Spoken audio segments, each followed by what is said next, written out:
Of Nigeria.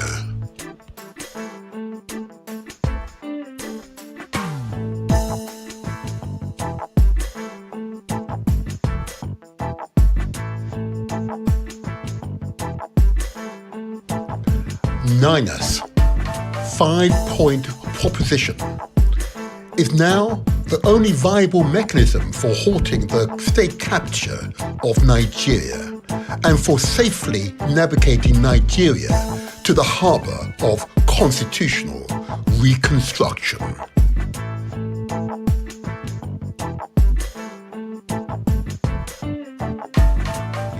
Proposition A. Acknowledgement of the constitutional grievances raised in union disputes.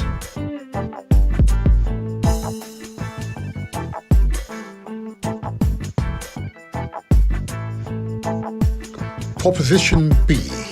Express commitment to decommission the imposed fraudulent and unitary 1999 Constitution.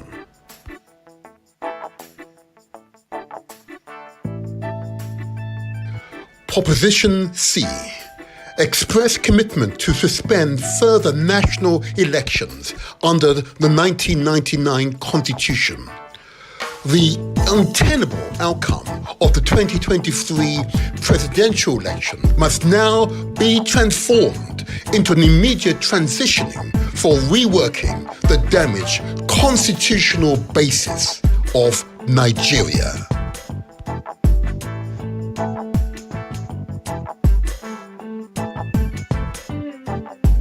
Proposition D. Constituent peoples of Nigeria to work out the modalities for transitioning.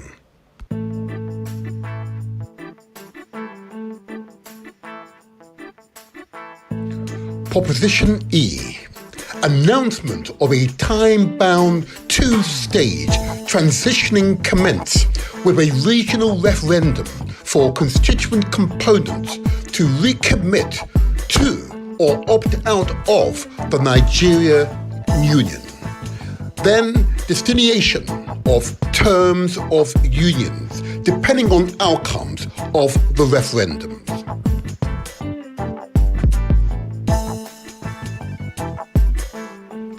NINAS is right.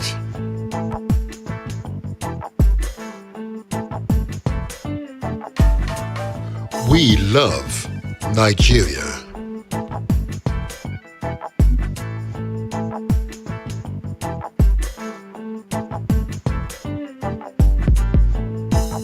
Transition for Union Reconfiguration.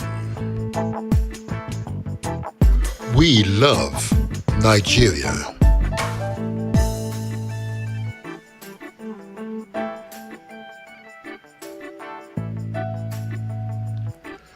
The Motivator Show.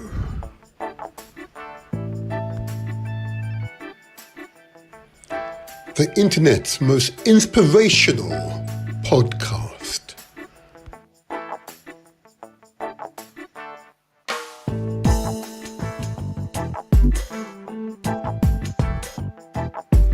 Subscribe to our YouTube channel. It's free. Press the like button and don't forget to leave a comment.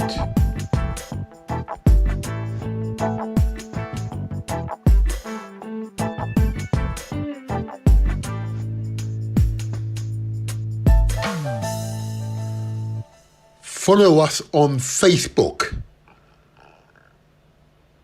Give us the thumbs up and share with your family and friends.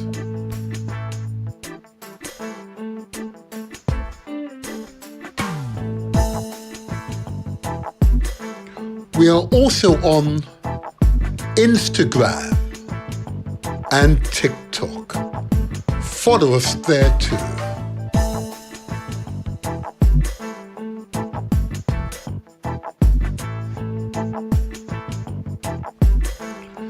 The Motivator Show. The internet's most inspirational podcast. every Saturday morning from 8 to 10.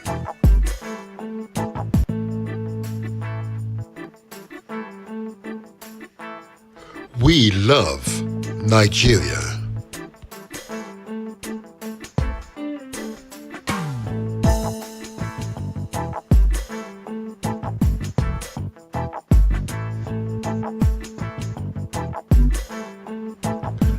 NINAS 5-point proposition is now the only viable mechanism for halting the state capture of Nigeria and for safely navigating Nigeria to the harbour of constitutional reconstruction.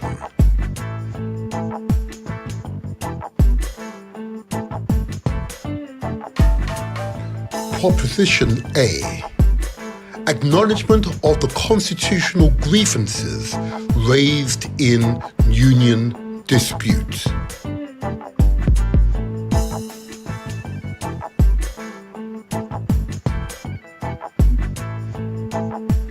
Proposition B. Express commitment to decommission the imposed fraudulent and unitary 1999 Constitution.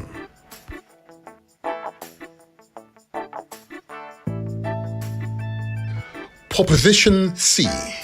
Express commitment to suspend further national elections under the 1999 Constitution. The untenable outcome of the 2023 presidential election must now be transformed into an immediate transitioning for reworking the damaged constitutional basis of Nigeria.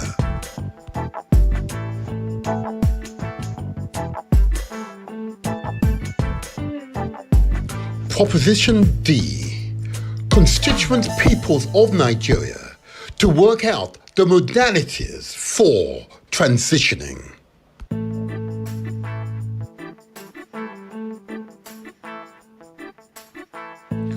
Proposition E. Announcement of a time-bound two-stage transitioning commence with a regional referendum for constituent components to recommit to or opt out of the Nigeria Union. Then delineation of terms of unions depending on outcomes of the referendums.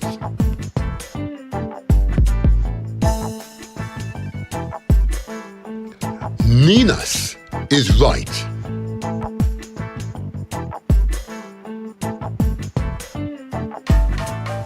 We love Nigeria.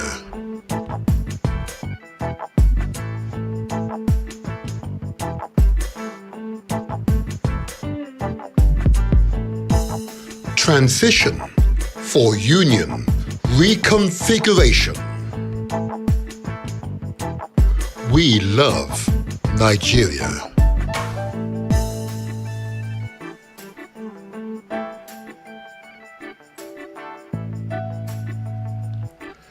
The Motivator Show.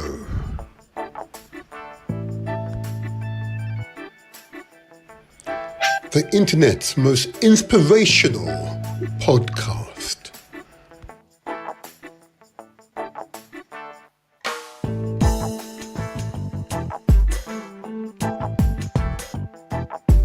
Subscribe to our YouTube channel. It's free. Press the like button and don't forget to leave a comment.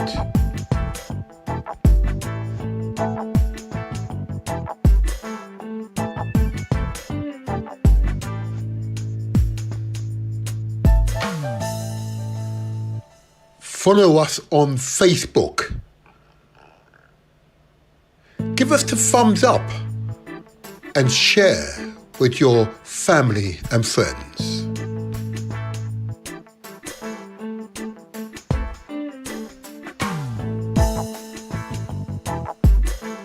We are also on Instagram and TikTok.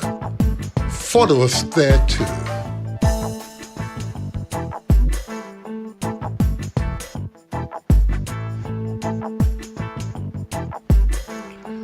The Motivator Show.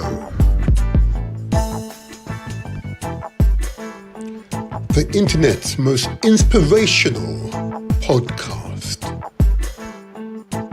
Every Saturday morning from 8 to 10.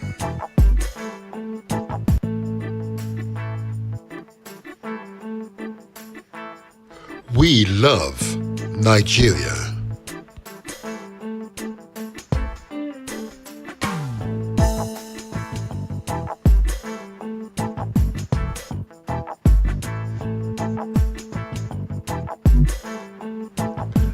NINA's 5-point proposition is now the only viable mechanism for halting the state capture of Nigeria and for safely navigating Nigeria to the harbour of constitutional reconstruction.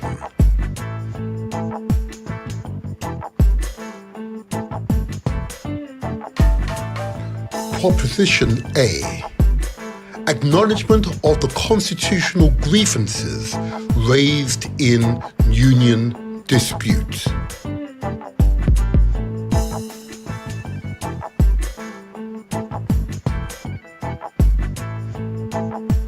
Proposition B.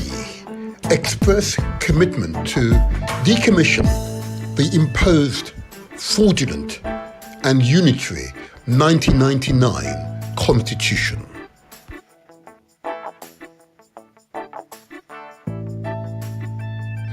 Proposition C. Express commitment to suspend further national elections under the 1999 Constitution. The untenable outcome of the 2023 presidential election must now be transformed into an immediate transitioning for reworking the damaged constitutional basis of Nigeria.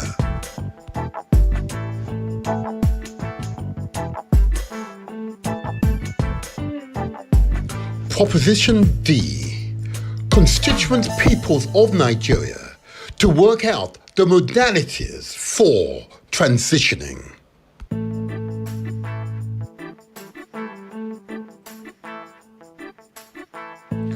Proposition E. Announcement of a time-bound two-stage transitioning commence with a regional referendum for constituent components to recommit to or opt out of the Nigeria Union. Then delineation of terms of unions depending on outcomes of the referendums.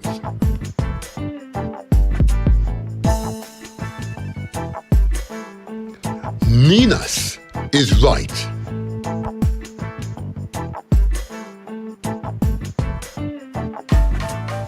We love Nigeria.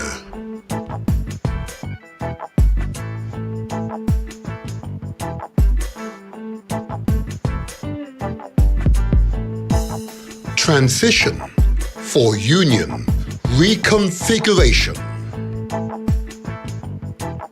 We love Nigeria.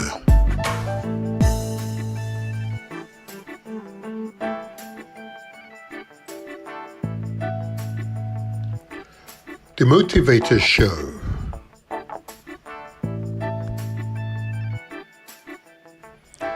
The internet's most inspirational podcast.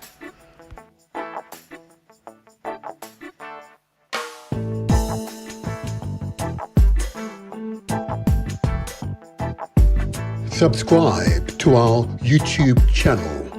It's free. Press the like button and don't forget to leave a comment.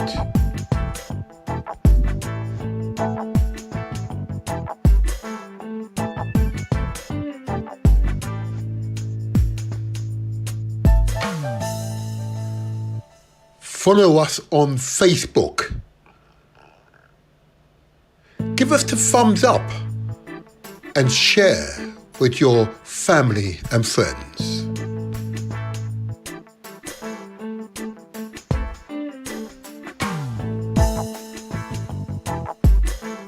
We are also on Instagram and TikTok. Follow us there too.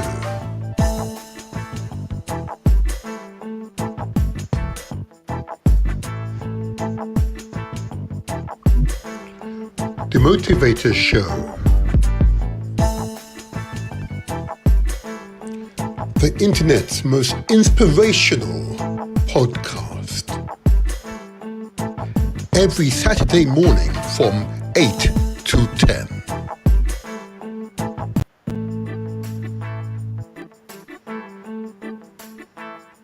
We love Nigeria.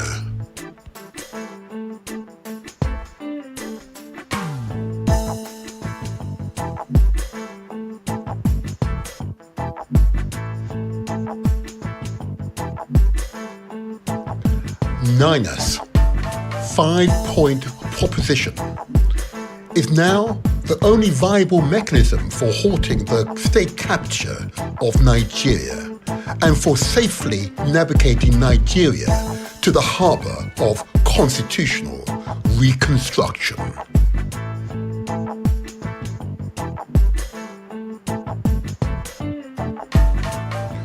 Proposition A. Acknowledgement of the constitutional grievances raised in union disputes.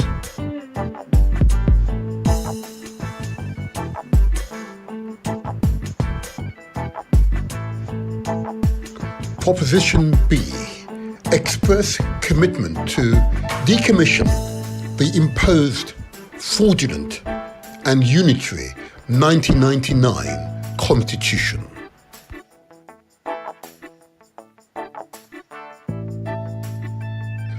Proposition C.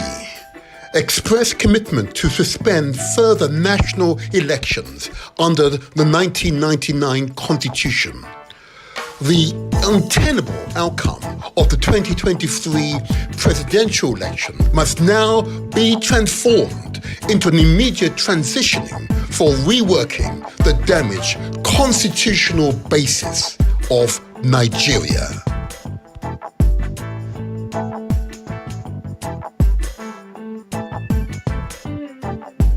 Proposition D. Constituent peoples of Nigeria to work out the modalities for transitioning.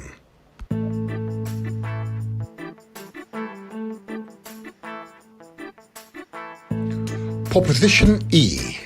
Announcement of a time-bound two-stage transitioning commence with a regional referendum for constituent components to recommit to or opt out of the Nigeria Union. Then delineation of terms of unions depending on outcomes of the referendums.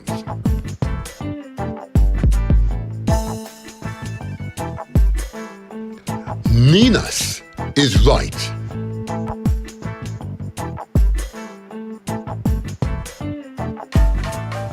We love Nigeria.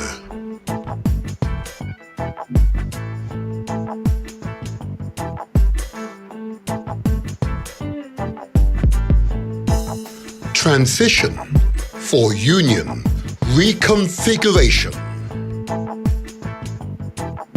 We love Nigeria.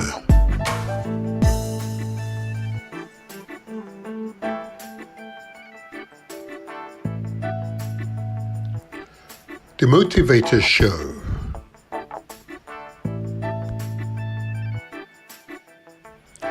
The internet's most inspirational podcast.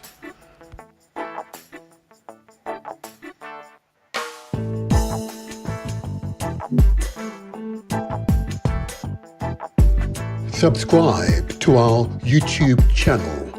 It's free. Press the like button and don't forget to leave a comment.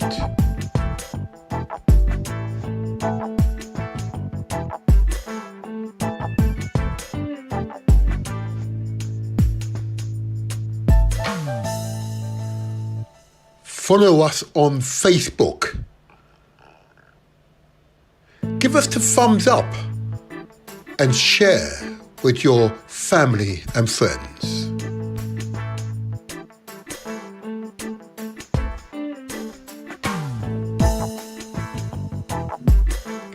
We are also on Instagram and TikTok.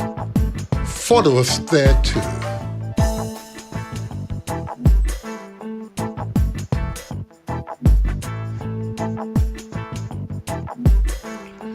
The Motivator Show. Good morning, good morning, The internet. good morning, good morning, good morning. How are you all feeling this fine morning? Oh, I am feeling so good. Oh, yes. I am feeling outstanding. This is the Motivator Show. This is where we translate our words into action and where success is ours for the taking. And that you've got to believe. Success is ours for the taking. How are you feeling, people? How are you feeling? But I'm feeling strong. Oh, yes, it's Saturday morning. This is the time that we transmit those positive messages, those empowering messages, and the recording will resonate throughout the day, throughout the night, forevermore. Yeah.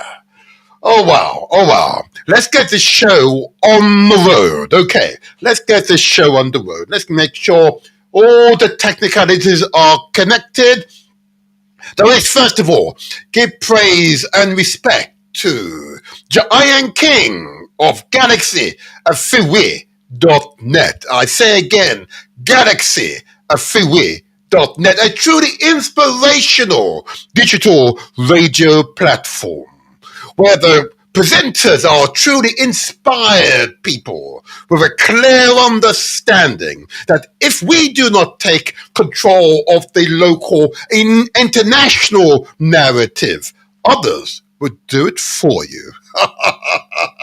And that's not going to happen. Not where we are in existence. Not going to happen. So it's important for us to think clear, think forward, be visionary, and prepare our next generation from our world view. So it's called the de-brainwashing station, yeah? Because the narrative is our narrative. Really important. Control your narrative. So I want to give praise to the management of GalaxyAfiwi.net. And many of you be aware that this particular show goes out on many platforms, but its origination is GalaxyAfiwi.net. Let me put it up on my screen for you. There you go, GalaxyAfiwi.net. Go check them out. Yeah, go check them out, okay? Check them out. But this show goes out simulcast, as you like, podcast across platform. First of all, it goes out via YouTube, of course, under The Motivator Show. And if you haven't pressed the like button, please press the like. Make a comment. Love to hear from you. Love to hear from you. Also go out live via Facebook. Again, under The Motivator Show. Follow us on Facebook. Come on, give us the like. And of course, we also go out live via Instagram under The Motivator Show. That's underscore between The Motivator and Show. The Motivator Show. And of course, we also go out live via Mixcloud, audio only. Again, under The Motivator Show. Okay? And of course, you'll see regular excerpts going out via TikTok. Watch out for us on TikTok. Why not follow us on TikTok? Yep. And there are other platforms being prepared as we speak. This is a truly multi-platform, worldwide transmission. And long may our followers continue to grow. I want to grow, he says, the YouTube following. So if you're not on YouTube, please have a look at us on YouTube. You can both hear and see my personage. I hope that will make it appealing. There you are. There you are. Okay. Now then, it has been an interesting, strong, in so many ways, truly a fascinating week for me. Strong, if you like, for me. Why? Because I've encountered quite a number of truly inspired members of the community, people who've got a very clear mind and are committed to the development not only of themselves, their families, but their friend network and wider community. They're not just simply saying it and discussing it, they're actually doing it, translating our actions, words into actions. Yep. These are the type of people I like to be amongst, Enough of the talking. Let's get the action done. Why? Because, therefore, the words are manifest. I say again, the words become manifest. Yeah? The word become manifest. So let me give a big shout out to what was a truly inspired show last Strong. And I hope you would agree. The Windrush, so-called Windrush, is one of those situations to which we all have to pay close attention to. And this so-called compensation scheme, which many have applied, few have returned, and those who've been successful have a long wait for their compensation, and far too many have been refused. We have a truly cynical government, whose former Prime Minister have said that the Windrush are indeed British. We should treat them with respect. Even the monarch have honoured the Windrush, but yet they allow their government agencies, the Home Office in this case, to treat the Windrush generations and those who are entitled to a British passport by right, by law, denying them their British passport, and where there is true damage done to that person, what? They delay paying just reparations. I want to give a big thumbs up to Maureen Mitchell, that wonderful legal mind, and indeed her colleagues from Liverpool and around Britain who are collaborating and supporting the so-called Windrush generation. I say so-called because, of course, it's not simply people and African people from the Caribbean who are affected, but indeed African people from the motherland of Africa, Ghana and Nigeria, all those that were part of the so-called British Empire. Under the 1948 Act.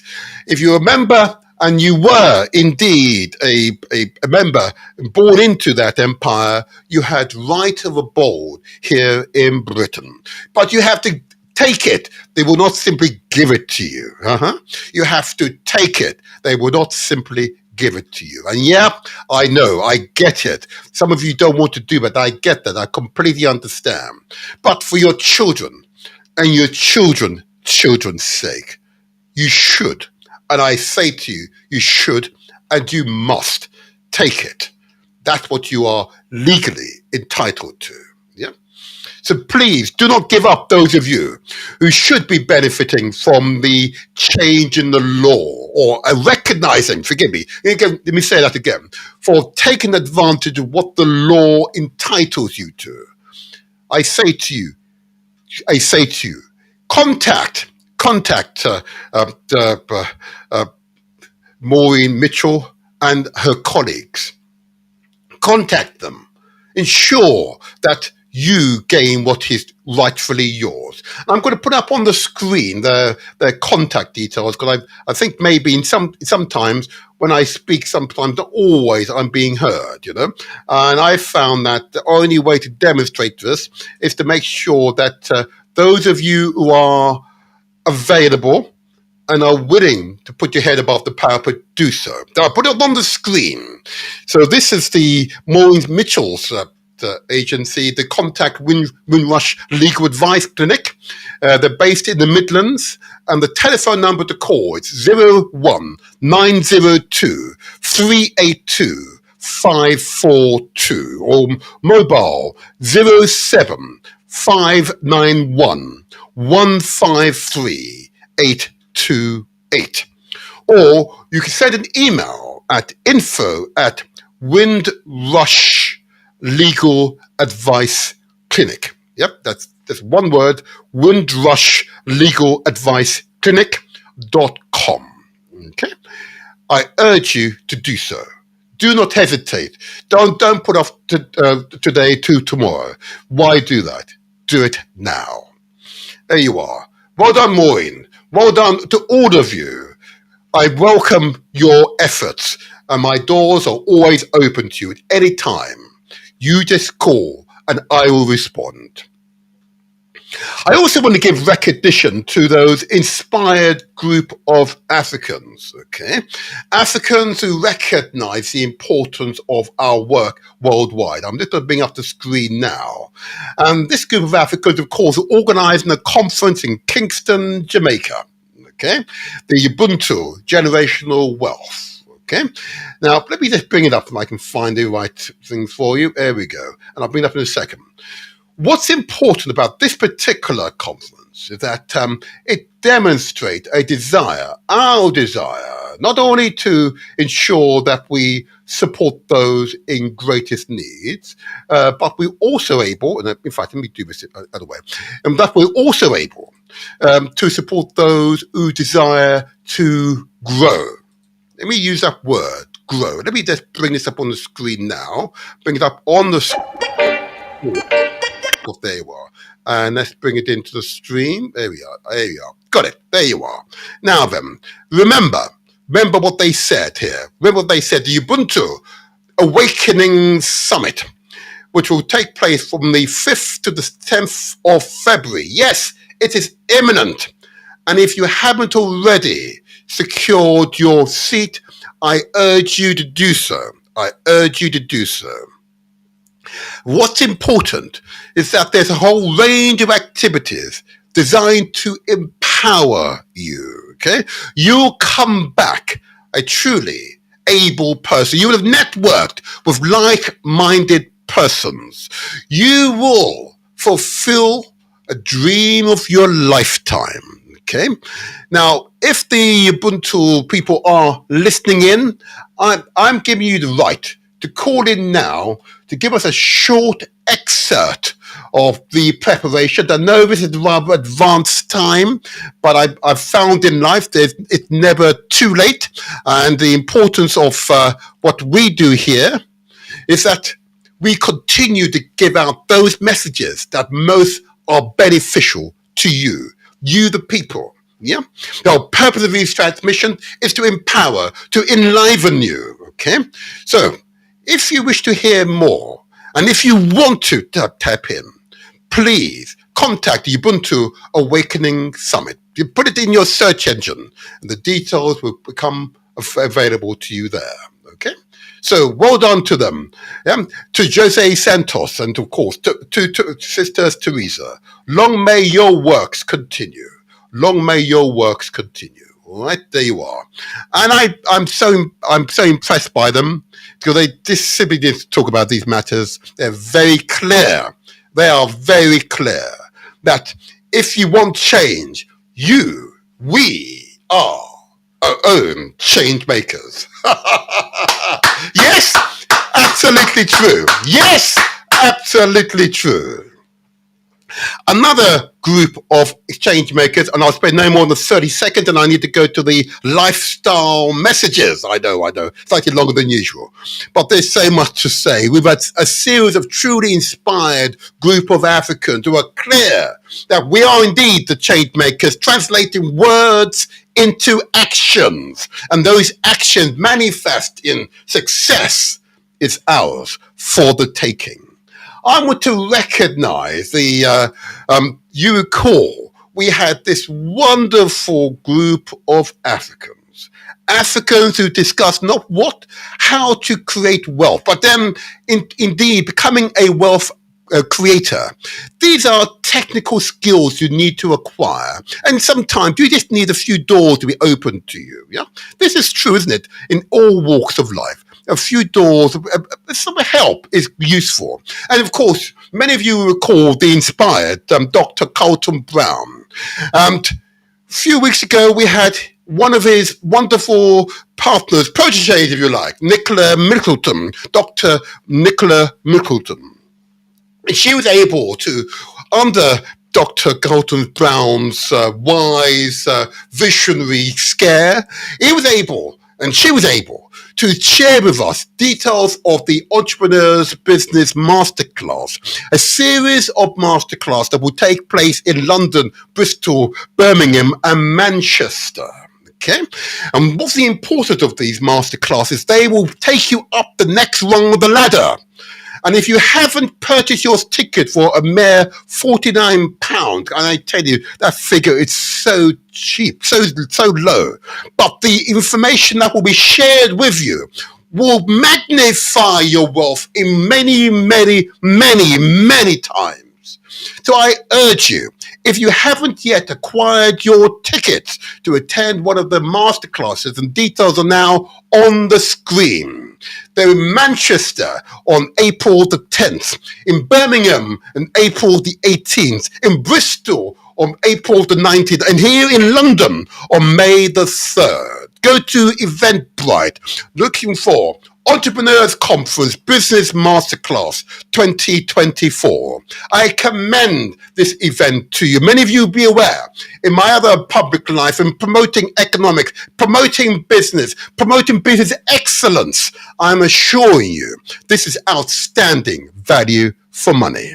Outstanding value for money. So I want to compliment Dr. Nicola Middleton and Dr. of course Carlton Brown for their outstanding works to the community.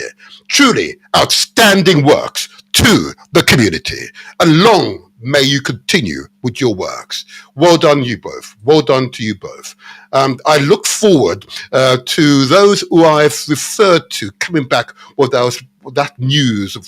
They're feeling so energized by the experience that they want more and more and more. And we'll give them more, provided you are prepared to put in the work. We are here to help you. We're here to help you. Let's take that off, shall we? There you go. There you go. So now, I need to now go into the all-important lifestyle messages. Yeah? Why they're important? Because they're about you. Yep. They're about your loved ones, your family. They're about your friends' network, your wider networks, your community. Yeah? About the health and well-being of your communities. Yeah?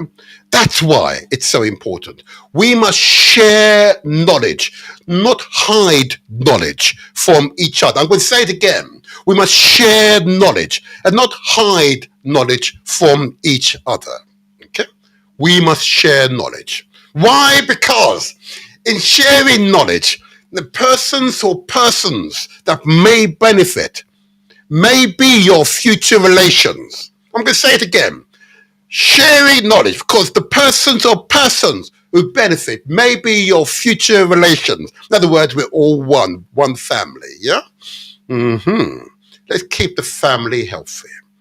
So I'm going to spend a few minutes on the lifestyle messages. There we go. Why are they important? Because they address fundamental issues with our community and our cuisine. I ask you to consider the amount of sugar and salt that you consume every day.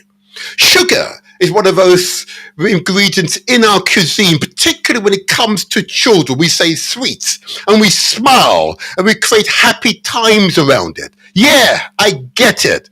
Sugar added to our food, gives it supposedly a pleasant flavor, but actually, far too many members of our community, every other family in our community has a member of our families who have diabetes. There's a direct causal link between the overconsumption of sugar and the prevalence of diabetes in our communities.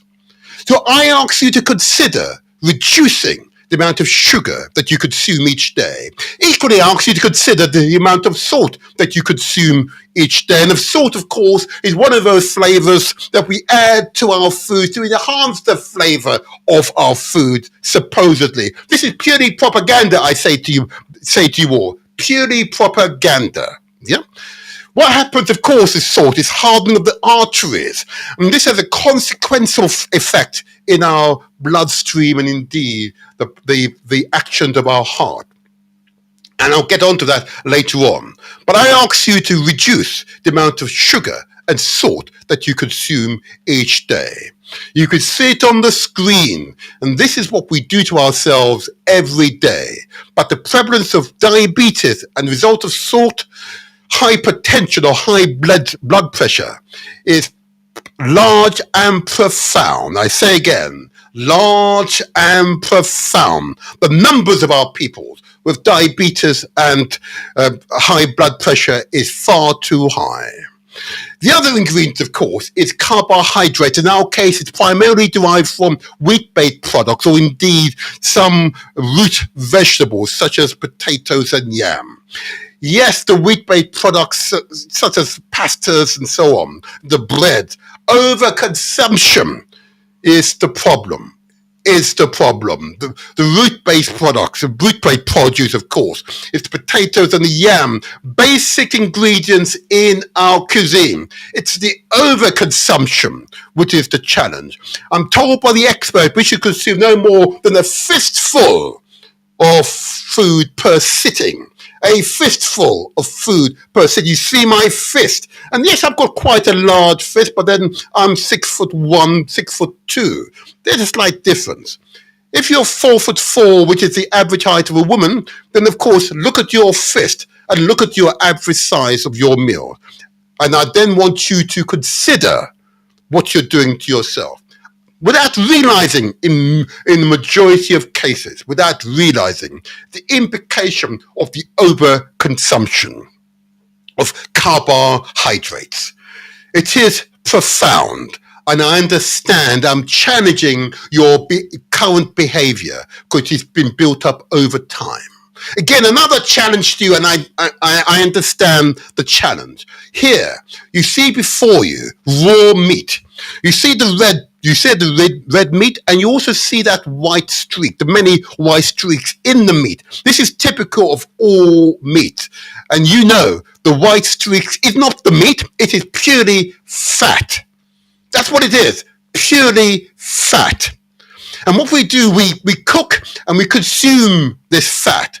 And our bodies believe that the reason why we're consuming this much fat is because we are preparing for a rainy day, a period of famine, starvation, where calories, food would not be available. So our bodies is storing it.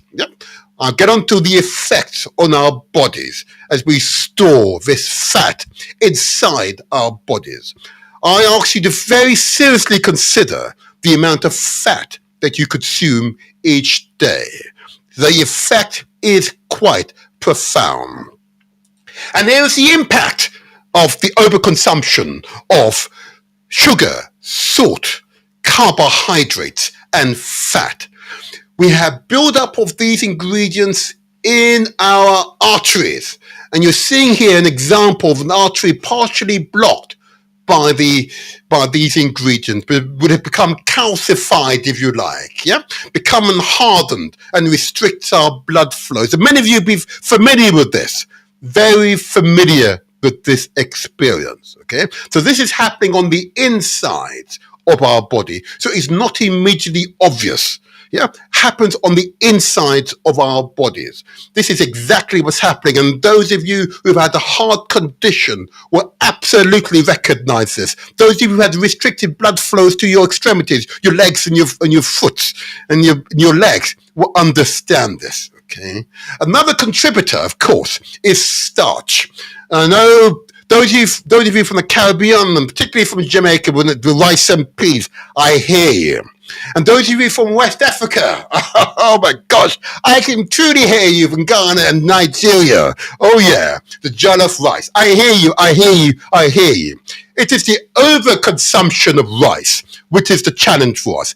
Remember, no more than a fistful of food per sitting, And of course, starch is hidden in these so-called pretty foods we love to give to our children, in these little fairy cakes and these biscuits and so on, full of starch and sugar and carbohydrate, the most unhealthy food that we humans can devise. And we give it to our children or those who are most vulnerable to the negative effects of those ingredients in excess. So I simply ask you to consider the amount of starch that you consume each day. I hear you. I hear you. I hear you with the rice. I get it. But it's the overconsumption which is the greatest challenge to us, to our general health and well-being. This is why I give out this message every strong, because the numbers of our peoples who are affected by the overconsumption is quite profound. And here you have before you the effect on our bodies. Yep, this is the effect. The bloated shoulders, the bloated chest, the bloated abdomen. You can see the bloated abdomen before you now. Yeah, the bloated thighs, the bloated buttocks or bottoms in polite company. Yes, this is the direct impact of the overconsumption of the sugar, the salt, the carbohydrates, the fat, and the starch. Yes, yes, yes. This is the direct causal link. Yeah. The numbers of our people, particularly women in the community, yeah, in the United States and the Caribbean, yeah, up to 80% of our women are overweight, or in other words, obese. Yeah. And of that 80% are morbidly obese, which means that they're on the danger list effectively. I say to you all, do not shame them. We've got to embrace members of our community who have these conditions. And we've got to help them to lose the weight, to modify their lifestyle so it's healthier and they can have good, healthy children, live long, healthy lives. That has got to be way forward. But you can see on the screen the profound impact of the overconsumption of those ingredients. The experts recommend that we should, of course, eat far more fruits and vegetables. You can see on the screen the beetroot, the tomatoes, the melons. You can see the grapefruit. Yep. You can see the Noriega, the avocados. Yep. You can see the pumpkin seeds. Yeah. You can see the cabbages. Yeah. The celeries. Yeah. The sweet corn. It's lemons, the oranges. Yep. You can see the bananas. Yeah. This is the food our bodies crave for. This is the food we need to give to our bodies so you can create healthy plasma, you can create healthy flesh, and build healthy minds and a general health and well-being. You see the onions there, yeah? This is what our bodies crave. You see the oranges, you see the melons, yeah? There, you can see the cabbages, yeah? This is what our bodies crave. Why deny our bodies what it most needs in order to build you, to keep you healthy? The experts recommend we should drink between 2 to 3 liters of water per day. The foods I've just described all contain water, as you can appreciate. But of course, between 2 to 3 liters, I say to you, speak to your nutritionist, speak to your doctor, whoever has access to your medical record, and they will determine what is the right balance for you. But this general advice is the rule. We need between 2 to 3 liters of water per day. See the young man and woman here on the screen drinking their daily intake of water, life-giving water. We absolutely need this. Reduce the amount of those tinned sweet drinks. Reduce the amount of alcohol that you're consuming. And most critically here, doctors, nutritionists, those who are involved in physical education recognize that as human beings, not only must you eat well and ensure you have a balanced diet, you must, of course, exercise well as well. You can see on the screen the young lady with her weights, yeah, up and down with those weights. You see the mature gentleman out in the field, in the park, yeah, on the highway with his headphones in, smiling while he's jogging. Yep, jogging for a good hour or two, I'm sure. See the young lady running up and down the stairs, yeah, another way of keeping fit and healthy. And of course, the young man with those bulging muscles out there doing his press up. This is what our bodies crave, yeah? This is what our bodies crave. This is the way in which you can maintain a long, healthy lifestyle. Exercise is a critical part of who we are as human beings, a critical part of who we are as human beings. I urge you, if you're not exercising, to do so. Why not speak to your doctor, speak to your nutritionist first, or join a local gym. Yeah, this is what I would recommend to you. But of course, always pales into significance if you don't take care of your mental and spiritual health. I urge you, if in doubt with your mental health, speak to your doctor, speak to your local specialist. But if in doubt, speak to whoever you trust the most. And I'm confident if that person really cares for you, he or she will guide you to the support that you require. And of course, our spiritual health is an essential part of who we are as human beings. So I urge you, speak to your spiritual advisors, or indeed find a means by which you are able to settle and not be interfered by other unnecessary negative thoughts. Let your spiritual health be your guiding light. I commend these messages to you. Translate our words into action, because success is ours for the taking. And of course, many of you be aware, as a result of giving these messages out every strong, many Africans, particularly Africans and Asian people right across Britain, right across the Caribbean, Americas and Africa and beyond, have been coming together in common aim and common purpose. So I am complimented. I'm overwhelmed by the numbers that are coming together. But I want to give you an example of people from right across the continent and the Caribbean here in London who've come together in common aim and common purpose. They understand the importance of exercise. And many, which you'll see on screen in a few moments, are overweight, but they recognize putting their financial resources to acquire premises so they can come together and exercise together. It's an essential part of who they are as African peoples. Communal living. In other words, we all take care of ourselves. We all take care of each other because we all own the assets that we all utilize together. I commend to you the countdown. Cheese. Famous. Hello, hello, hello, hello, hello, hello, hello.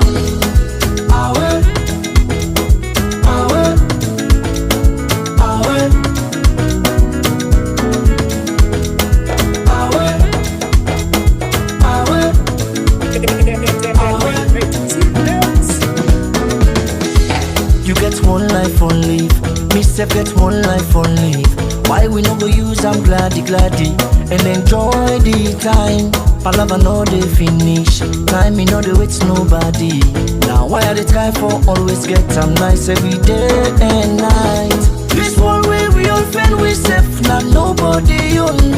You want to eat with too much, we go down you belly, now you young. And the balance where you go die left, now all the money on. So why for the pity you say for? Now the motor car where you let buy am. If you see finance where you collect bill am, oh. You meet up woman where you let yanam. And if you let the man na for keep am. Want them more. The food where you feel for it na for eat am. That fine la pan where you let na for buy am. And tire more. And if you baby love you back love them. But if you love them all now, you not for left them. Want them more. Cause nobody know waiting tomorrow all. So every day of my life till I'm old, I fasting enjoyment stay go. Now for land for care for yourself. Nobody love you pass you yourself. All man they fed for himself. Oh. Now why I know they allowed with you other man they can't take the peace away. Me joy away, me smile away. Oh no make nobody take your peace away. Me joy away, me smile away. Oh no. Every day. As you dey hustle, they work for the pay. They like na boku on a small you dey catch. Land for the loose body 110. No to money, no to gentry. No money make no time man no bother. As long as you get everything you dey eat. Land for the loose body 110. This moment we don't feel we safe. Not nobody young. You wanna eat what you want, we go down you belly, now you young. the balance for you go right left, now all the money on you. So why for the pity you say for? And the motor car where you left buy am. If you see finals when you call it dealer, oh. You meet top woman when you let piano, and if you let big man na for keep on. One time more, the way you feel for it, some more it that fine fella, how we let about buy am, and try am. And if you really love him, you got to love him. Cause we love you more now, you know forever. One time more, cause nobody know what you do matter all. So every day of your life say I all. I pass in the government instead, oh. Never land for care for yourself. Nobody love you, pass you yourself. All man they vet for himself. Now why I got the alarm with the other man, they might take me this away. They go away, they smile away, oh no, don't make the party take you this away, they go away, they smile away, oh no,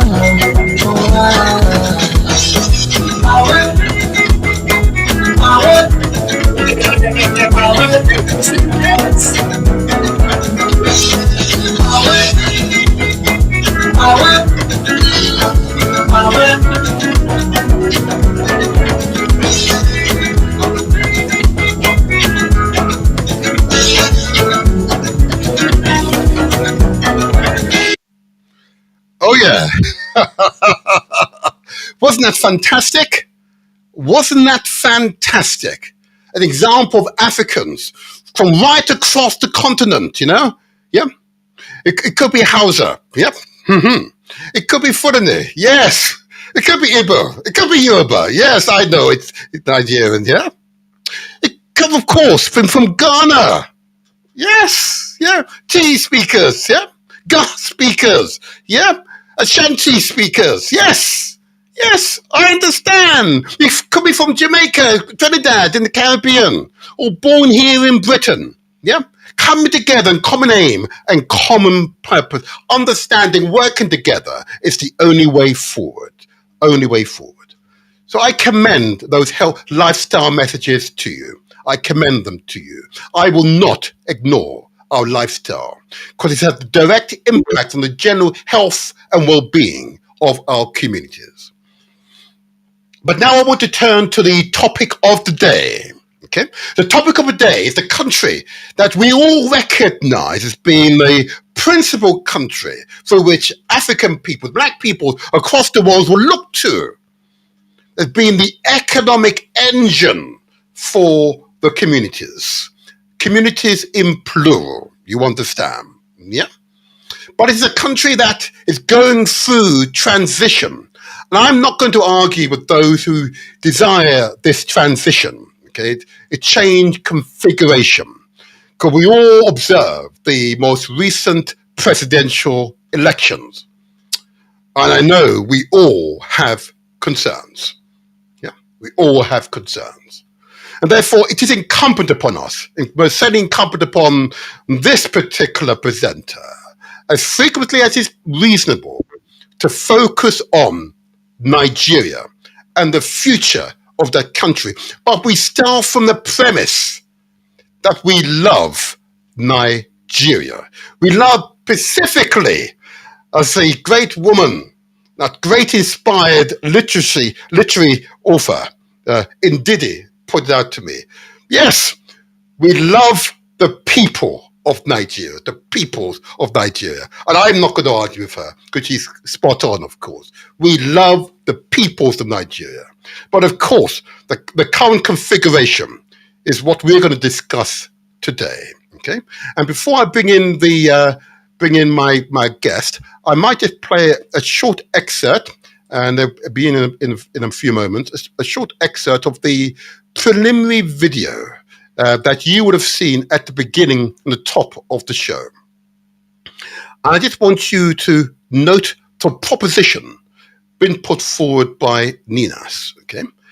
Just listen to this, and then we'll bring in the guest into the studio. Please observe, please observe. We love Nigeria.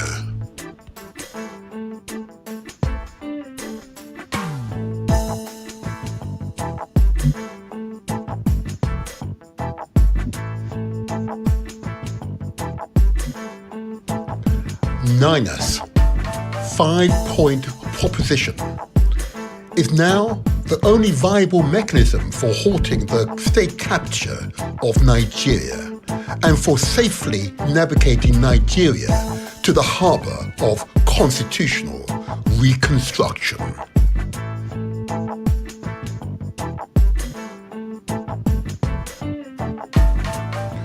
Proposition A. Acknowledgement of the constitutional grievances raised in union disputes.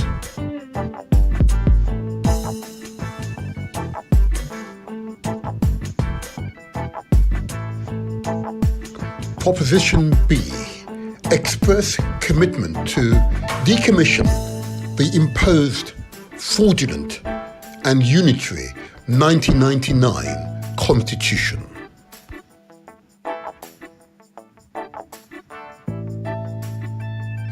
Proposition C.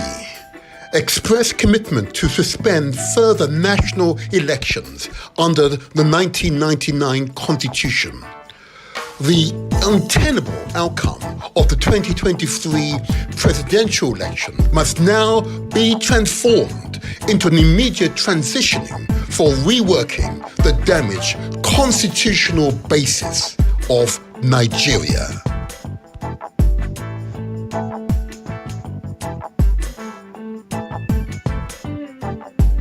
Proposition D. Constituent peoples of Nigeria to work out the modalities for transitioning.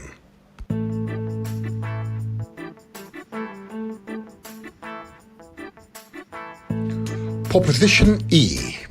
Announcement of a time-bound two-stage transitioning commence with a regional referendum for constituent components to recommit to or opt out of the Nigeria Union. Then delineation of terms of unions depending on outcomes of the referendums.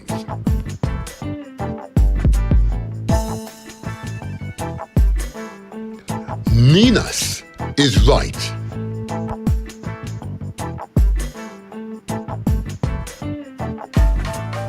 We love Nigeria.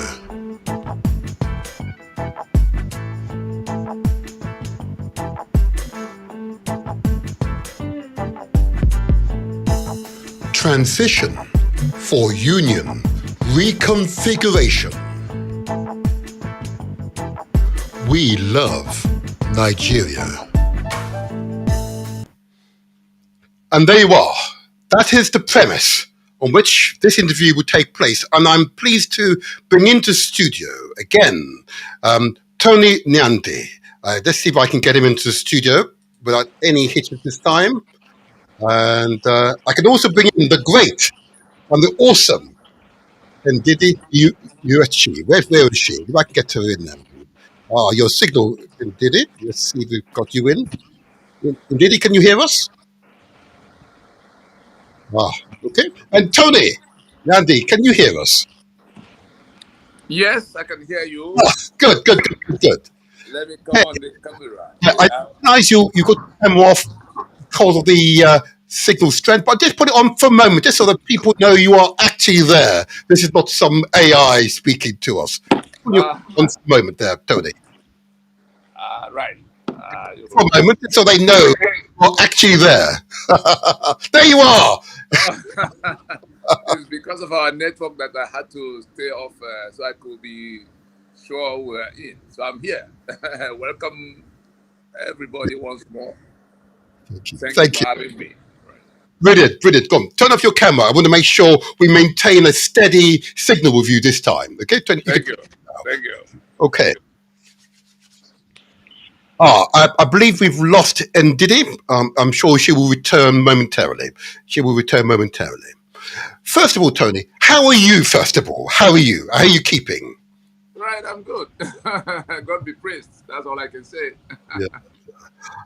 And I have been monitoring your many YouTube transmissions, and it has been extremely informative. And I've been monitoring both the national and international tracking of the work of Ninas and the impact you are having on Nigerian society. Okay. And since we last spoken, of course, we've had the Supreme Court give a decision in respect of the presidential elections. Okay, Right. I have to say, like you, I was somewhat surprised. Say the least. I was somewhat surprised. You may have a comment to make. Yes, go ahead. Yeah. Right. The matter is still where it is. Ah. The election that was done in February of 2023 has remained inconclusive in the sense that, yes, the courts, both the Court of Appeal and the Supreme Court, have made their pronouncements. But there is something that sits above the court called the Constitution. Yes. The Constitution of Nigeria requires 25% of the valid votes cast in the Federal Capital Territory to return a candidate as president in an election. And the candidate that INEC chose to announce as winner did not meet that requirement. And so Ninas did put up its position about what has happened with the election. We declared the outcome inconclusive on account of the fact that what the Constitution required to be done in the circumstance had not been done. And the Supreme Court cannot place itself above the Constitution. So as far as Ninas is concerned, yes, there's a government in place, but Ninas insists that that government is illicit. Ninas will stand on account of the limited toleration of that Constitution for the sake of peace. Right. We are rejecting that Constitution as a fraud. But because we do not want anarchy, we also put it out there that we will tolerate it until we get to the table of discussion. Except the system is inviting self-help, something that will now become Somalia if it's not well handled. But Ninas is not for that. Ninas is more concerned about the peoples of Nigeria who are trapped in this madness we see. And so what we have now is an interregnum. Nigeria is a disputed project currently governed by an interregnum, an illicit government. And the best that can be taken from that election of 2023, February 25 precisely, the best that can come from it is that it gets transformed. The outcome, the disputed outcome, gets transformed into a transitioning, the type that South Africa did in 1990 to get itself out of the apartheid bind. That's the kind of problem we have to solve now. And so Ninas is very clear in saying that the election was inconclusive. Yes. The outcome is illegitimate to the extent that the Supreme Court jettisoned the Constitution of Nigeria, as disputed as it is, as faulty as it is. We say, in place of anarchy, let us hold on to it until we all get to the discussion table. That's where we still are. And you can see what has happened to Nigeria since after that election. Yes. Nigeria is on a free fall. It is People indeed. are being killed all over the place, much more than it was, not much more that was the case before the election. Yes. And Ninas did warn everybody, say, let us leave this journey to election alone under this constitution. Because as long as that constitution is in place, all of the things can only get worse. Yes. Yes. The naira as at today Yes. is exchanging to the dollar in excess of 1,500 Correct. on the street. You can't even find it. Indeed. And the cost of living has gone completely beyond where most of the citizens can aspire to get to. And, the corruption that we were lamenting all these years is now working proudly all around. Impunity all over the place. Blood all over the place. If I may, Tony, and thank you. That's a very useful introduction. But of course, I speak to Nigerians every day, and what I'm struck by is the feeling of dread. Yeah, it's feelings of dread, feelings that they feel, far too many of them, that they cannot do anything about the current situation. Okay, and therefore it is incumbent upon people with my profile to empower, to encourage them to think carefully about the future. Okay, and the only future that I can see is, of course, the future and the proposition that's been put forward by Ninas. I went through those propositions as a prelude to starting this interview. I'm not sure if you saw the propositions that I announced on screen. I'm not sure if you saw that, but these are your own propositions that you set out. Okay, and I would like you to add substance to the propositions that Nina has declared. Okay, and I just want you to take the audience through the propositions as to how we can transition for change, and maybe if I were to put it back on screen, you will guide us through what you intend, because you're the national convener. You're the person best able to answer some really important questions. Sorry, let me just take it off for a second. Let me take this off. Okay, if I just take it back for a moment, and you just take us through these propositions. Okay, so the 5-point proposition is now the only viable mechanism for halting the state capture of Nigeria and for safely navigating Nigeria to the harbour of constitutional reconstruction. I believe they're your words, Tony. They're your words. Yes. Yes, Ninas. I'm merely the spokesman of Ninas. Every single thing you see here, everything you hear me say in broadcast. Yes.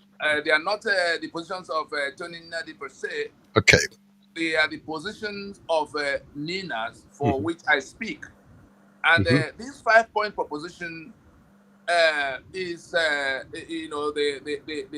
is what Ninas had placed on the table since the 16th day of December in 2020, ahead of that election, to say, look, we've been wobbling around this matter for 23 years, since 1999. And Nigeria has been sliding progressively, steadily, and rapidly into damnation. Yes. On every front you can imagine. Nigerians are fleeing, particularly young Nigerians, to every part of the world. Yes. Some are prepared to die in the desert. Indeed. Some are sinking into the Mediterranean. Yes. And even when they get overseas, you see them in the UK, you see them in the US, you see them all over Asia. What are they running away from? And so we said to the politicians across the party line, this constitution is the source of this misery.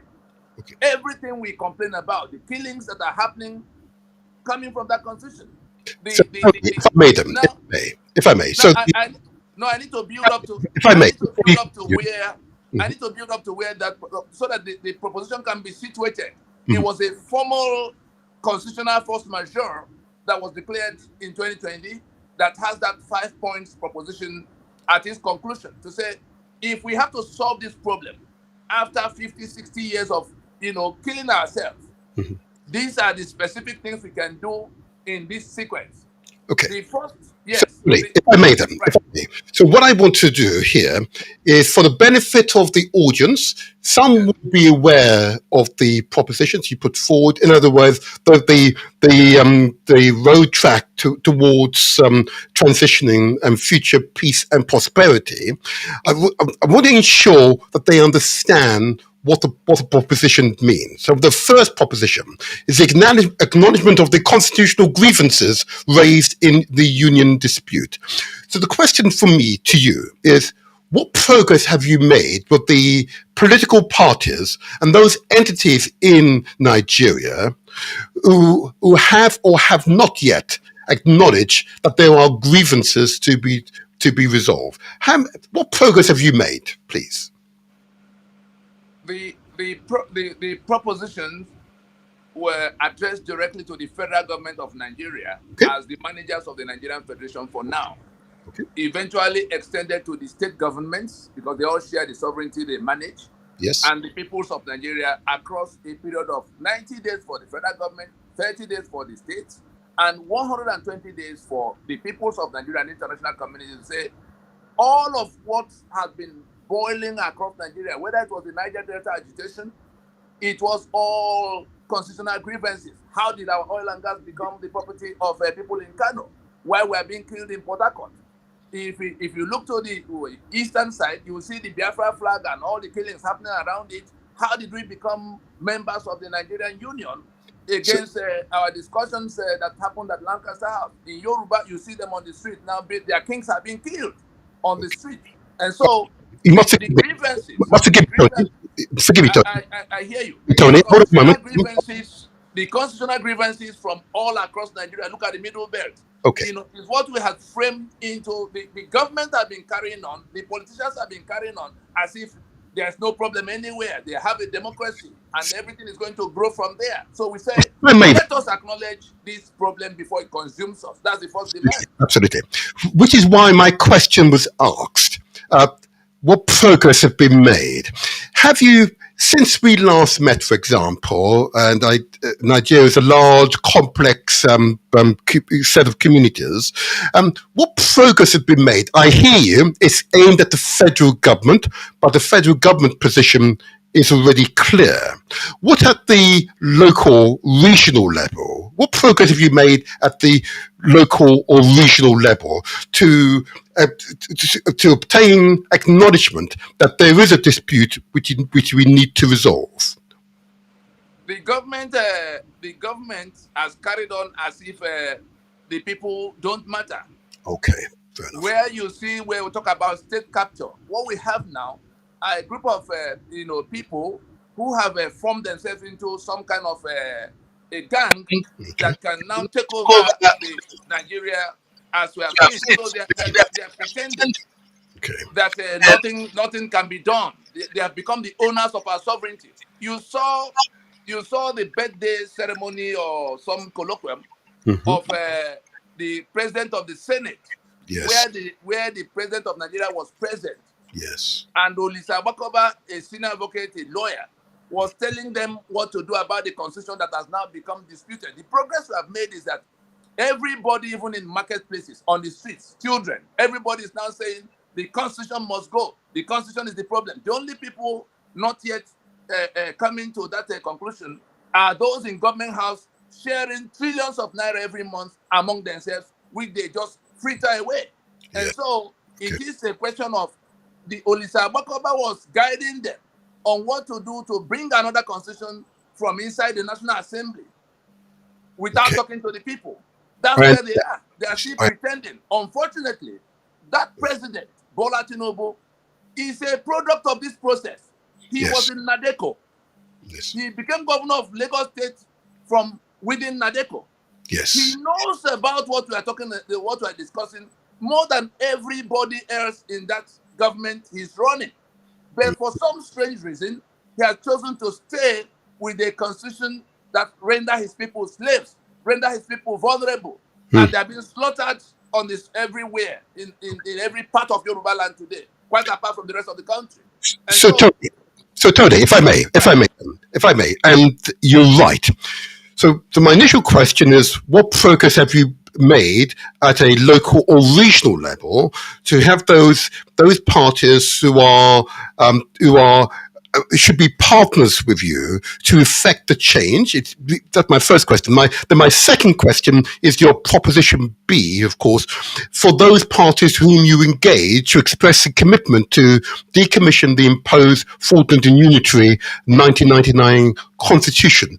So my question here is, to what extent has the support for change grown since we have last spoken?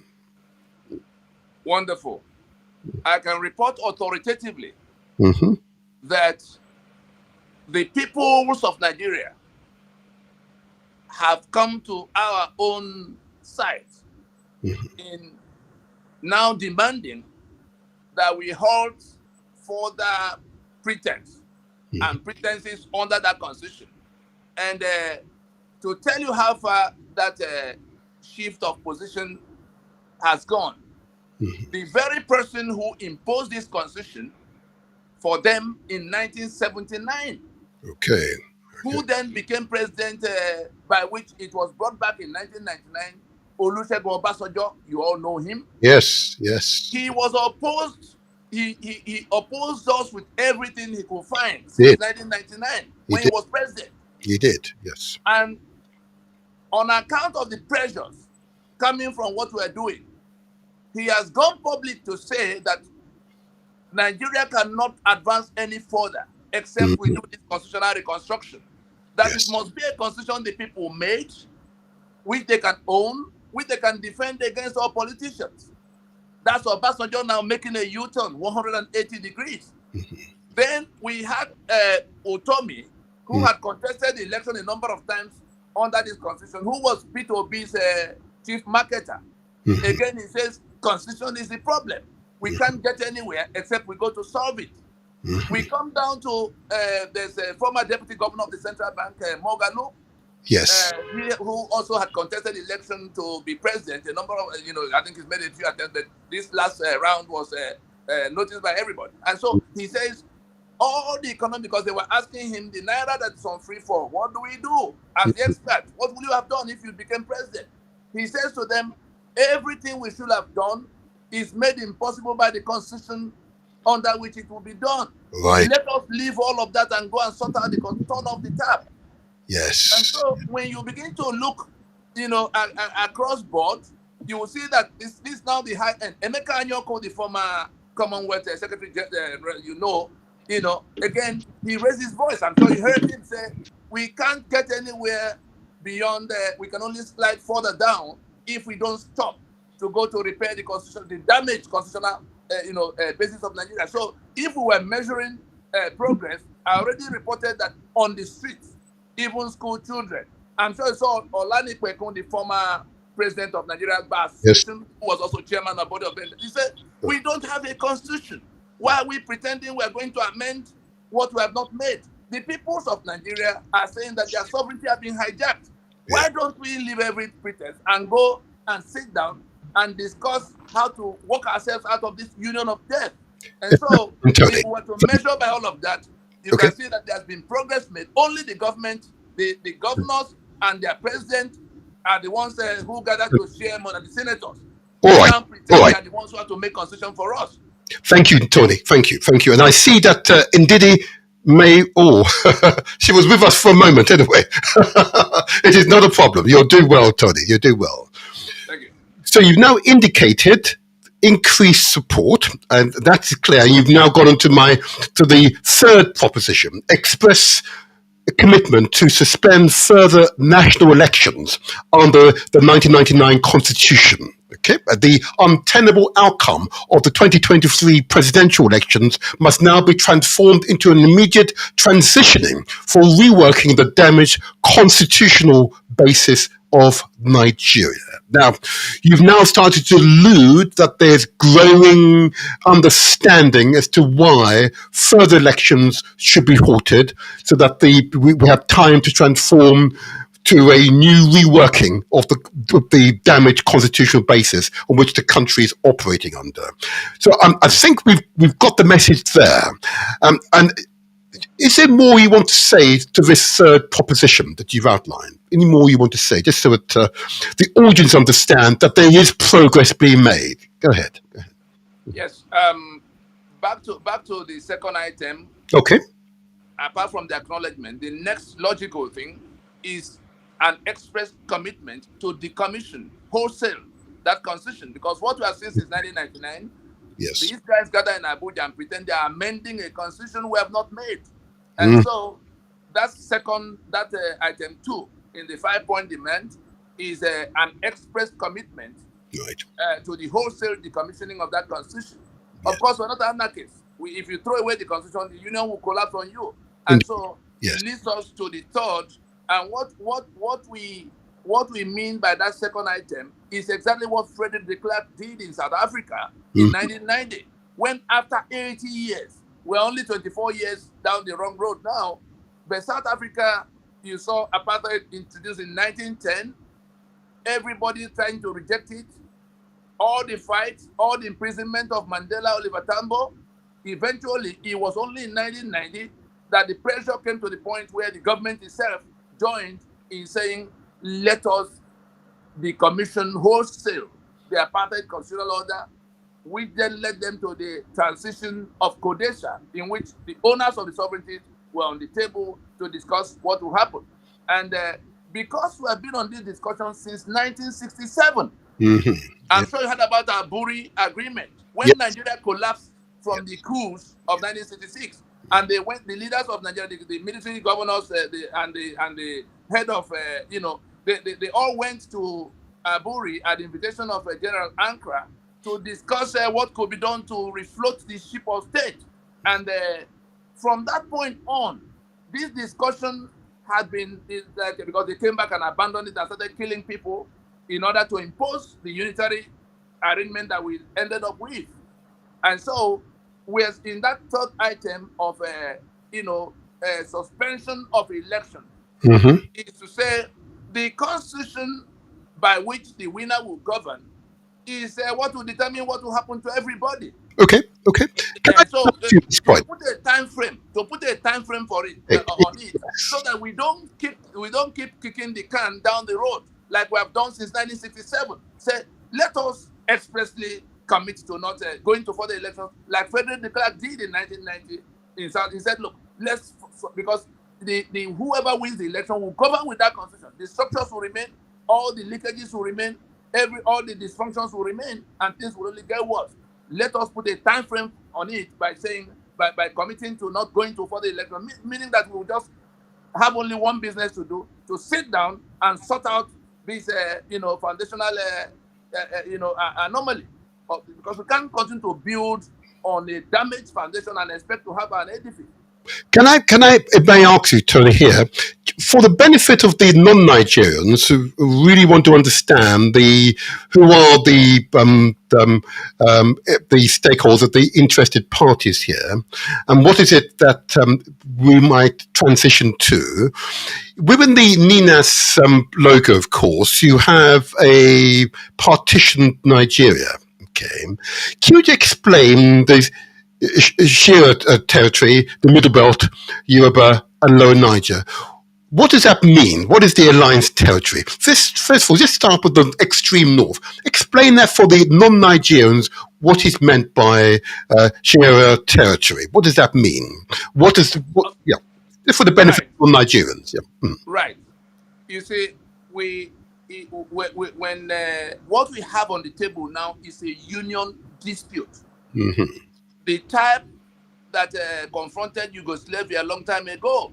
Yes. The leaders of Yugoslavia could have called a meeting in which Croatia, Slovenia, and others will be discussing to sort out their union into something that could work. Yes. But that meeting was not called, and Yugoslavia burst into flames. Yes. You saw the outcomes, and there are 6 countries that have emerged. A constitution is a union.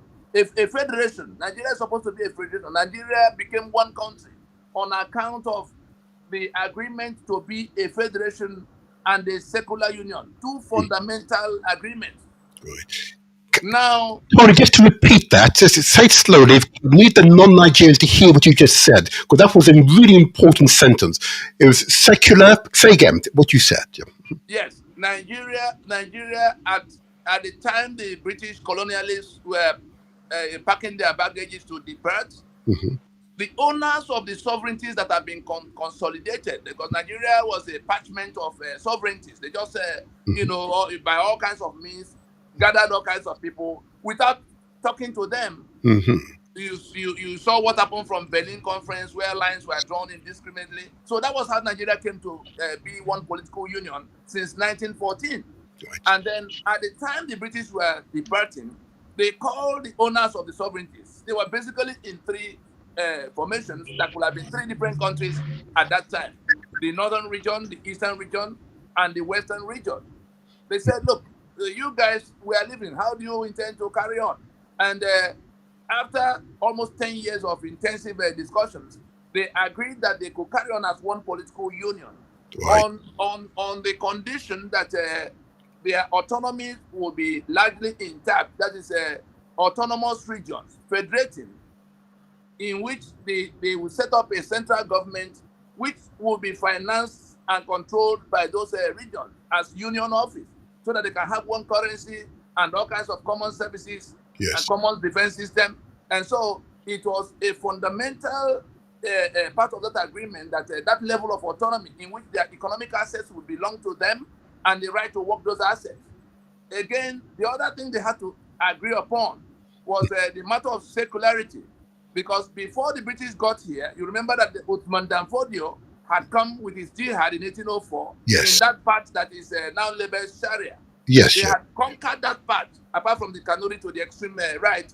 The jihadists had been here almost 60 years before the British landed on the Atlantic coast in 1860s.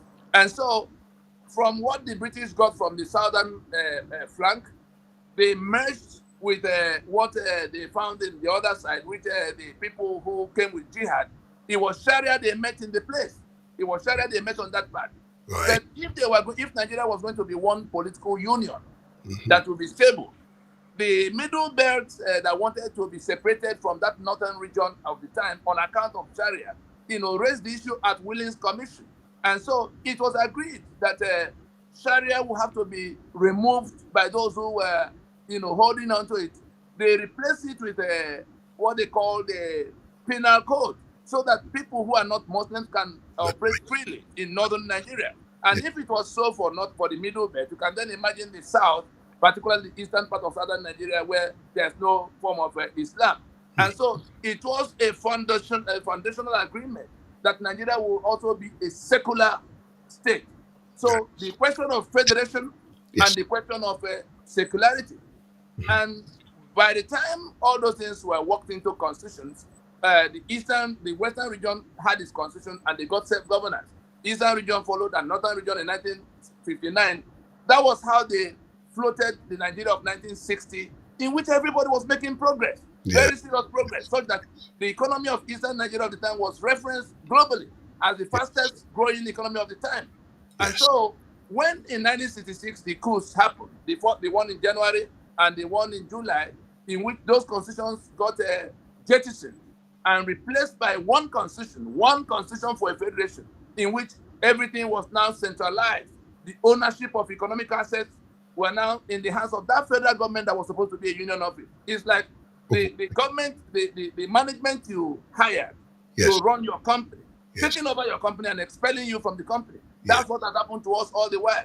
And what NINAS has done across the last 24 years is to go around to all the people who are victims of this bad situation, to say, our country, our lands are where we will not move. We are not going to carry our land into the Atlantic Ocean. We are going to continue to have to live here. But how do we secure our lives? How do we create a union of equal partnership once more? Can I interrupt, if I may? Yes. Thank you for that explanation. That was very clear. And I know the non-Nigerians will now appreciate why the dispute of the Constitution is such a fundamental issue. It's fundamentally to do with territory and control of territory. That's understood. Union agreement, to put it very simply, so that the Nigeria will be my project. The Nigeria we have now is not my project. Indeed. It's not the project of those Yoruba people that are being slaughtered. Indeed. It's not the project of the middle belt people that are being slaughtered. It's not the project of the Ijaw that are being killed so that their oil can be taken against their will. So Indeed. it has become an occupation. It has become something that is there to take our lives in order to take our land. And so we say all of us can sit down and sort out this matter. And we invited everybody to tell you how we landed at the 5-point proposition. We didn't just wake up and say, oh, come and take it like that.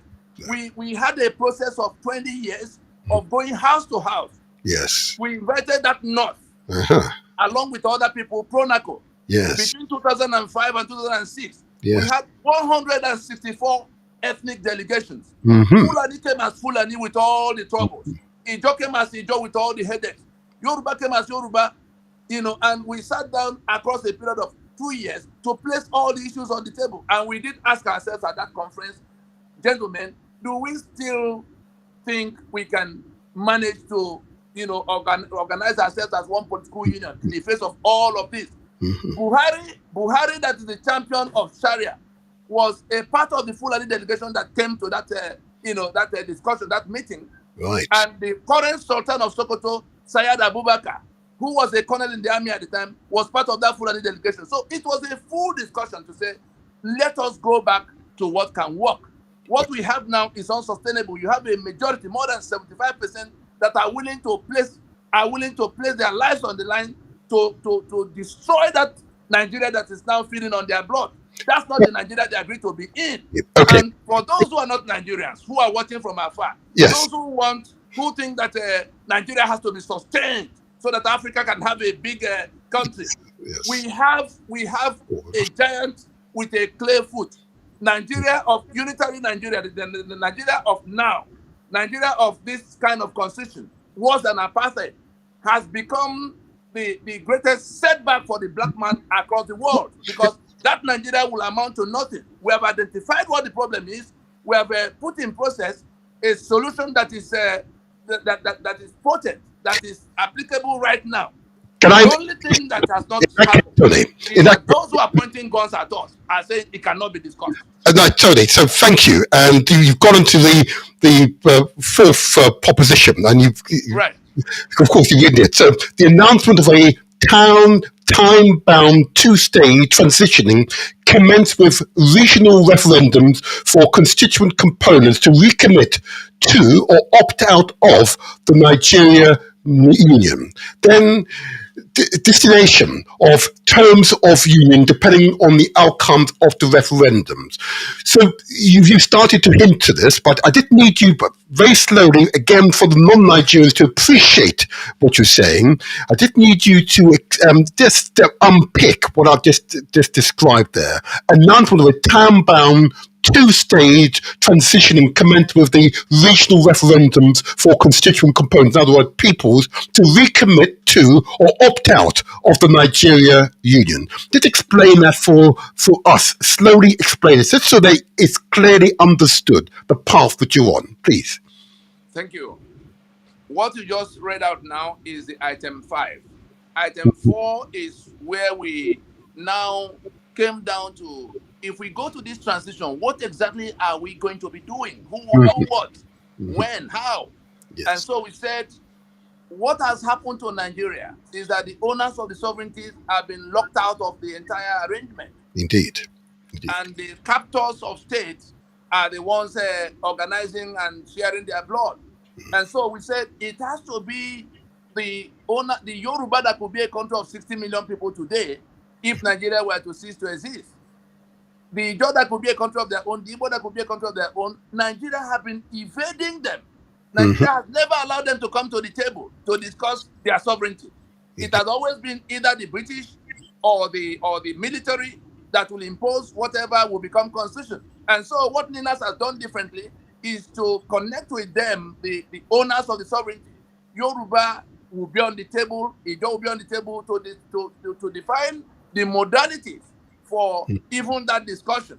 So that it's not the business for National Assembly, because what has happened is that those impostors sitting in Abuja have now confiscated our sovereignty, which the constitution took, which the imposed constitution took from us. And so they say they are the ones who have to change anything that has to be changed. We say, look, we're not talking about change yet. We're talking about getting the owners of the sovereignty back to discussing a union, because where we are now, with what Ninas has done, and I want those who are not Nigerians to listen carefully. What Ninas has done so far has taken away the life of that 1999 constitution. So Nigeria that you hear about today is actually dead on account of the fact that the constitution that brings it together is a fraud which we have defeated by waking up the owners of the sovereignties confiscated in that Nigeria by that constitution. So that Nigeria is dead and gone. But there's still a country. That federation is dead and gone. But there's still a country. And there are people, 200 million, almost 220 million people still trapped there. If nothing is done quickly enough to rework the arrangements of how they could be happy in that place, and what is our demand on that account? We insist that it must be the owners of the sovereignties that will make that discussion. Yes. We insist that it must be a union of sanctity of life. Absolutely. We insist that it must be a union of equality of men. Yes. The problem that has been there for more than 60 years now is that Sharia that requires the adherents as a duty of faith to kill the infidel. We may dance around it as we like, but that is what it boils down to for those who have been slaughtered in the Middle Belt today. That's what they've been living with. That we have people, including those who can become president and commander-in-chief like Muhammad Buhari had just been. He was their champion. So they owe it a duty of faith to kill me, the infidel. And I have to be in political union. So we say no. If it will now cost us our life, I mean, we can't even question what they do. Like you see, nobody's questioning them now. Then that union cannot be sustained. We have to find our way out of it. If I may, Tony, that's the question of Sharia. Then the question of feudalism. Okay, go ahead. I'm trying to explain to you why we broke it down into that 5. In one announcement, those 5 points can be taken. In one announcement, imagine that a president that regains his sanity comes to town today and says to Nigerians, we have wobbled around this matter long enough. We have a problem that we all know. That problem is the grievances flowing from the constitutional arrangements that is now upside down. That's item 1. He goes on in that broadcast to say, accordingly, we must now get rid of that constitution. Like South Africa said in 1990. In doing so, to put a time frame, we will not go to another election under this constitution that guarantees this evil.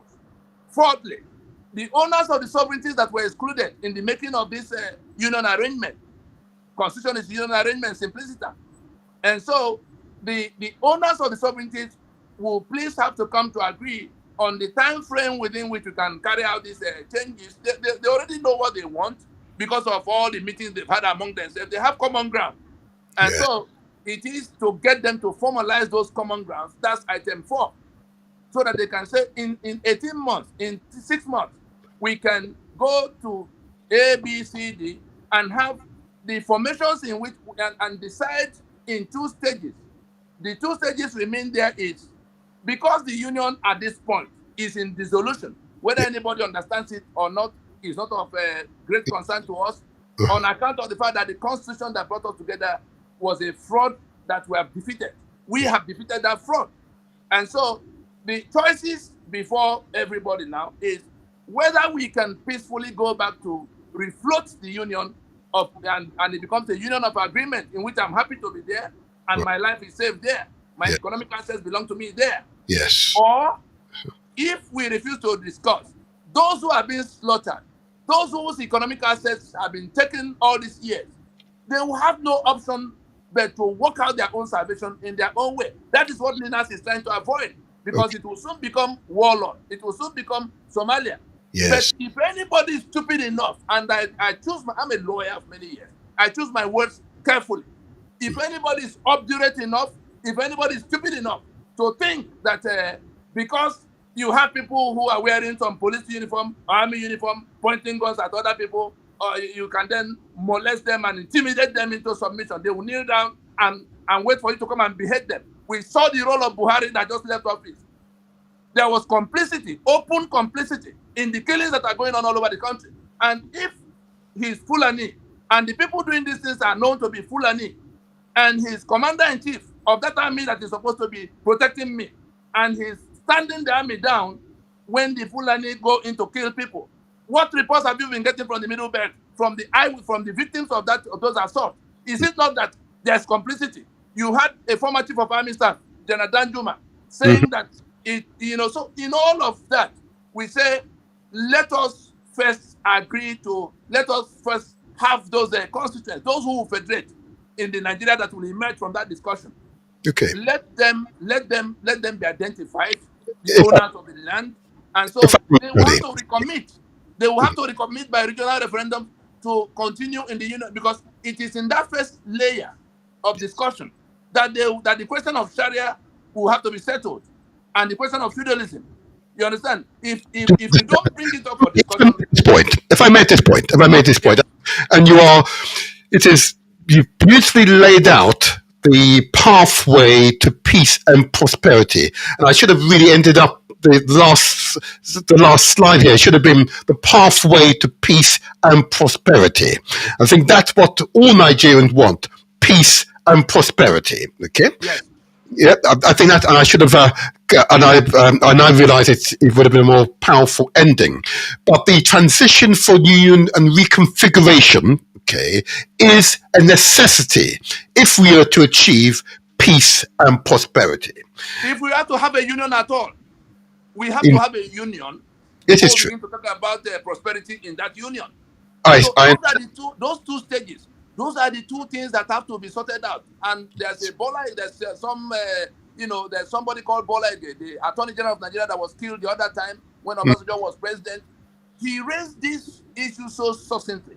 He said that where Nigeria has landed is that there are two questions we must now answer. Do we want to continue in this union? Because he knows that constitution is a fraud that cannot carry the union any further. And if yes, on what terms? Those are the two things Ninas has placed a clear mechanism for undertaking right now. For every day we postpone it, no less than 5,000 lives will be lost. Everybody can wish what they wish for Nigeria from everywhere. Yes. I can tell you that it's moving progressively to where it will go up in flames. Yes, and that is understood. And I say again, I'm engaged. I engage Nigerians every day, and what I note is a reticence, particularly here in London, to discuss politics for fear of repercussions. Okay, and they could do that from the safety and comfort of their transatlantic airboats. Yeah, if they were to be in Jos, if they were to be in Makurdi or Boko, their attitude will be different, because they do not. If you do not stand up to do something to save your life, and we all pretend we do not know about the conquest agenda of the Fulani from the sub-region. We can pretend as much as we like, but I've had the privilege of going to Capitol Hill in Washington to discuss with the Americans who were wondering what was going on in that space. The UN eventually in 2019 sent a rapporteur mission led by Agnes Callamard. We can Google that. Agnes Callamard, 2019 UN Special Rapporteur on Nigeria, to come to more or less investigate why blood was flowing all over the place, and Nigeria was getting to where it could just burst into a hopeless situation. And what was their conclusion? What was the report? What was their finding? That the constitutional arrangement of Nigeria was like a pressure cooker for injustice. Yes. It is that injustice that the Ijaw is fighting in what you call resource control. It is that injustice that the Middle Belt is suffering today, where they are being killed and they cannot touch guns, because the Constitution took away the right to own assets or to touch guns. It is in the hands of that illicit federal government that is now controlled by the Fulani. It doesn't matter that there's a Bola Tinubu that has a Yoruba name. That Constitution renders him completely impotent. Has he not been president for how many months now? Over 8 months? Yes. Has the matter resolved? Has he been able to stop them from killing even his own people? Even his own people. I've been on the phone since 2 a.m. overnight today with people who are raising alarm about the apprehension they have about being encircled by people who could kill them any moment, having killed in next communities. So that's the situation. So people could sit in California or Scotland or somewhere in Australia and say, oh, Nigeria, the great country, should be sustained so that Africa can grow from there. Indeed. The foundation of what will become that Africa. We're not tribal. You've listened to me now. You can see I'm not a champion of let's create little fiefdoms. No. Our eyes are on the global stage. Yes. Our eyes are on the African continent. Yes. Everything happening to us has happened to Sudan. Yes. Everything happening to us is happening in Congo. Yes. The same set of people from the other part of the Atlantic came in here to set up the whole situation. Yes. And this is the first time on the African continent that people have dressed back from the commotion to dissect and interrogate and diagnose what has brought us to this madness. And then reaching out to one another, instead of going to fight one another, we reached out to one another. When I talk about 164 ethnic delegations That's that right. met for 2 years, Yeah. the US sent us up a mission. European Union sent us up a mission. And we came out with something that was a consensus. Yes. It was only the government of Olusegun Obasanjo that rejected that just refused and kept dragging people, killing the ones they could kill, imprisoning the ones they could imprison. The whole thing has gone worse. Yes. And they are coming back gradually now. But these ones who went to election, to tell you, as our ranks were growing, their own ranks were also swelling in some degree.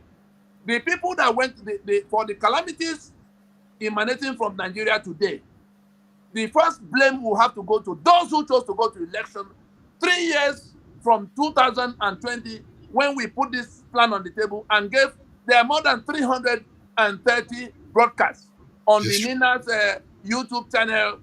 Yes. NINAS.org, NINA's Voice. That's the name of the YouTube channel. Okay. If you click on that YouTube channel, you will see where we were shouting the same way I'm shouting now, telling the people who are going to election under that constitution that the winner of that election will not find any Nigeria to govern. I'm sure you've watched some of those videos. Okay. That the winner of 2023 elections will not find any Nigeria to govern. As I speak, the president, the interregnum president, has fled from Abuja. I'm sure you hear about the relocation of Central Bank and relocation. The Dothan Barracks that used to be the seat of power in Lagos is where this president has fled back to his own corner of the country. That was where we were in 1967, before it became war. Yes. We are back to where we were in 1967. And we're talking to people who do not have the discipline to even listen and understand what the issues are. They close their minds and tell us it's better to keep it that way. Whereas we're the ones who have to live in that marriage of death. It will not happen. Tony, we're a majority now, and the right to our sovereignty is not to depend on whoever will agree with us from anywhere. We owe ourselves the responsibility for our lives. We owe ourselves taking charge of our space so that we can defend ourselves if people are coming to kill us, people we can identify. But under this current constitution, you are forbidden from touching guns, and the people who are coming at you are entitled to carry guns, and the military will look away when they pass. But when you put, even if it's a knife you pull, the military will descend on you. That's the Nigeria we're living in. Okay, so Tony, if I may then, at this point, it is important now that the people have heard you. Okay, this time the message is been well configured and well presented to both Nigerians and to non-Nigerians. And indeed, in Jamaica, there are people in Jamaica listening carefully to this experience, because Jamaica is going through a process where the constitution is being reviewed. Okay, but at the moment, in my view, it's a relatively light touch review that is to eliminate the British monarch from the constitution. Can you imagine? The British monarch is the king of Jamaica. Can you imagine? Anyway, so it's relatively at the moment light touch. There are some, I believe, fundamental changes to the constitution that is required, but they are listening to you. And the idea that you've organized a conference with more than 100 ethnicities and found consensus, common aim and common purpose is really a testament to the leadership and the quality of leadership that exists in Nigeria. It's currently being suppressed by, I agree, an illegitimate constitution. And change is absolutely necessary. Tony, are you happy to take a few phone calls? If I open the phone lines, are you happy to take a few phone calls from the audience? I'll be happy to do that. Let me just tie up what I've already said. Of course. By touching on the question of transitioning, which is what has to happen now. Yes. And if it doesn't happen early enough, you will watch Nigeria on CNN in the days ahead. All right. In the most negative form you can imagine. That transition is those in government house. Our quarrel has never been with those in power, because that's where the people miss it. Everybody wants to go to government house to replace, like Peter Obi wanted to go to replace the people who were there under the same constitution that caused the problem. And so we were telling them, whether you were APC or PDP or Labour Party or ABGA, please, you all subscribe to this constitution and you will swear by this constitution.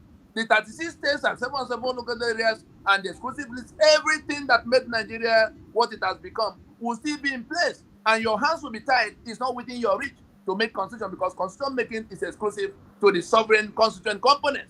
It's not anybody's or anybody else's business, including the National Assembly.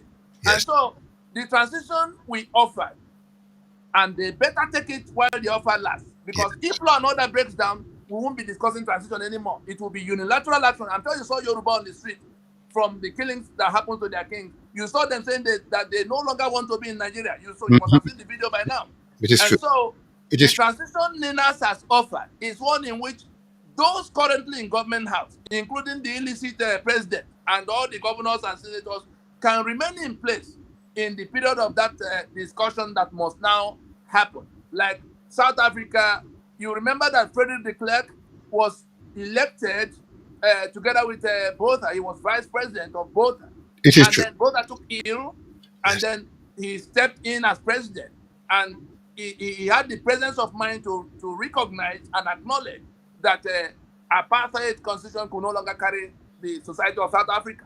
That's where we are now. Yeah. We are prepared to, if they do not take this option, the people who have been slaughtered on the streets, the people who have had to flee Nigeria to go to fend for themselves elsewhere, they may not give them that kind of facility of come, let us discuss. They will be looking for how to get rid of them permanently.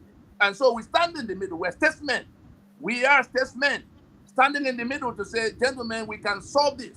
We have sufficient intellectual capacity. We have enough commitment. We have a framework. We have consensus that took over 20 years to build.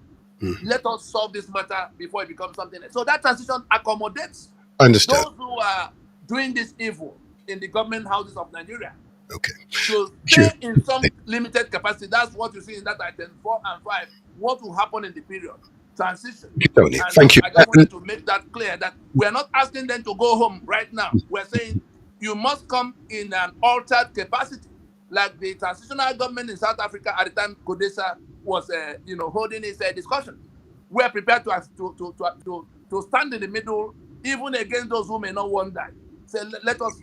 That's the price. If that's the price we have to pay for, achieving these changes without much of human, blood, like we saw in the period between 1967 and 1970. Gowon said that they had to kill 5 million people to keep Nigeria one. Okay, the Nigeria that is erected on the pool of blood of innocent people, those innocent people are taking the innocent blood avenges itself. We can deceive ourselves to no end. Look at what is going on in Nigeria now, blood all over the place. Yes, this is true. Which investor in his right mind will come to such a space? Okay, Tony. So what we need to do now, I realize the time. I was about to open the line, but I've actually almost run out of time. What is necessary here is for those, both Nigerians and non-Nigerians, who want to give support to NINAS, how can they do so? Do you have a website, best telephone number that you can share with the people? If they go to the NINAS website, www.ninasvoice.org. So let me just do this again. So www.ninasvoice.org. NINAS Voice, one word. Yep, ninasvoice.com. In fact, .org. Sorry. NINAS, I'm going to get up on the screen for you, and this will help you. OOG, and let's bring it up on the screen. And what I'm going to do, if I may, I will just share it on the screen for those of you who are viewing us via Facebook and YouTube. It is possible, therefore, for you to see this on the screen. One moment, I'll put it up on the screen for you. The correct one, of course, Martin. There we go. And then secondly, so they can contact you and the organisation via the website. Okay, so that's clear. And I'll just bring it up on the screen now. There you are. There you go. On that website, they will then find the phone number. There's a secretariat that will answer them 24 hours. Okay. They'll find the phone number to talk to anybody who has to be spoken to. And then there's a place meant for donation if anybody will want to support us. Okay. We haven't we have kept that we didn't emphasize that all the while because of all the criminalities happening in the name of liberation.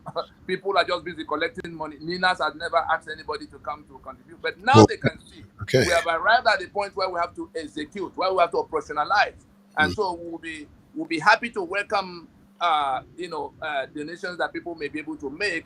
There's a portion where that donation is made possible, and for those in the US, we actually have something that is tax deductible. I mean, we've had to make sure that whatever we're going to ask people to do, I think they're going to see what is happening with the money. That's why we hadn't before now asked anybody to come. If our people were to know what it costs to sustain what we have done through the last 24 years, they will weep for their failure to pay attention to it, because this matter went all the way to the UN. It did. We were directly involved in what became the instrument at the UN by which people can now lay claim to their self-determination, their sovereignty. Yes. 2007, right after the Pronaco conference, we got this consensus, and we then went to the UN to see that nobody will accuse us of treason. At the time, we said we must now, assert our sovereignty. So from that point in 2007, it came to where the US found itself in a fight with terrorist networks in the Middle East, who were then migrating to West Africa. Yeah, indeed. With Buhari receiving them. Yes. Boko Haram joining forces with ISIS to become ISWAP. Yes. And so we went to tell the US, and the US had the discipline 7 months from the January of 2019 to the end of July in 2019. All the departments of government in Washington took their turns to listen to us, because we told them that if they would listen to us, that we have something that can take out the source of that trouble that was brewing against them. That these terrorist networks want to take over the West African sub-region, but that they are domiciled in Nigeria as operational base, with the president of Nigeria as their chief host. And that if they could support our push to take out the constitution that empowered that madness, that it would be the solution to their own problem. And then you saw when they put Nigeria on the watch list, you saw when they put Nigeria as country of particular concern. That was why Buhari, with all of what he did to bring the Fulani from 16 different countries to overrun Nigeria, that was how he was prevented from succeeding. We haven't quite come out of it. They are still hanging around in the forest and killing people everywhere. The rest of Nigeria, those who have been sitting on the fence, those who have been deceived by all kinds of other people, this is the time for them to dress back and do what the UN had done, what the US had done, in listening to see whether they can find a new definition to that problem. So that doctors will do, you go from diagnosis to prescription and then to treatment. If you don't know what you're about to treat, how will the patient come out? That's where Nigeria is now. Tony, hold on. And we're running out of time, you see. So what I want to do is give the audience the opportunity to make notes how to make contact with Ninas. Okay. Right. The website address, of course, it's www.ninasvoice.org. Okay, so that's clear. There's a Facebook account here, I note here, Tony. Facebook.com/Atlantic Posting. It says here on the website. Yep. Yeah, that's one of our platforms. That's one of our platforms. Okay. Nina's Voice. Nina's Voice. And the other one, if you just click Nina's, it's not even Nina's Voice. Nina's takes you to the Facebook wall. Nina's. I've got that, facebook.com, and it's /Ninas Movement here on your website. It says here. Ninas Movement. Yep, okay, that's fine. And I know that you also have a Clubhouse account, and it would appear it's Clubhouse /Club/Atlantic-Post-Club. Okay, but again, I know that there's Restore Nations Clubhouse. You know, these are various platforms through which people can come. When you come in, you then see the Ninas is a big house, 350 something ethnic. No. Yes. Yes. So you have to make all kinds of entries for people who come from all kinds of places. And there's an email address. It's info@ninasvoice.org. Excellent. ninasvoice.org. And if you wanted to use the telephone, I see there's a Nigeria telephone number, which is the usual plus 234 906 472 0016.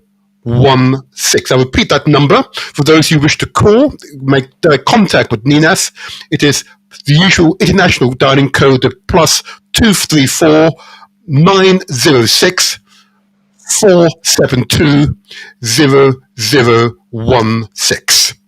There you are. So those of you who are concerned and wish to give support to Ninas, I commend this organization to you. This situation in Nigeria is one that I recognize in Jamaica, I recognize in the Sudans, and I recognize in many countries across the continent. I recognize this. But we Africans have the ability to come together in common aim and common purpose.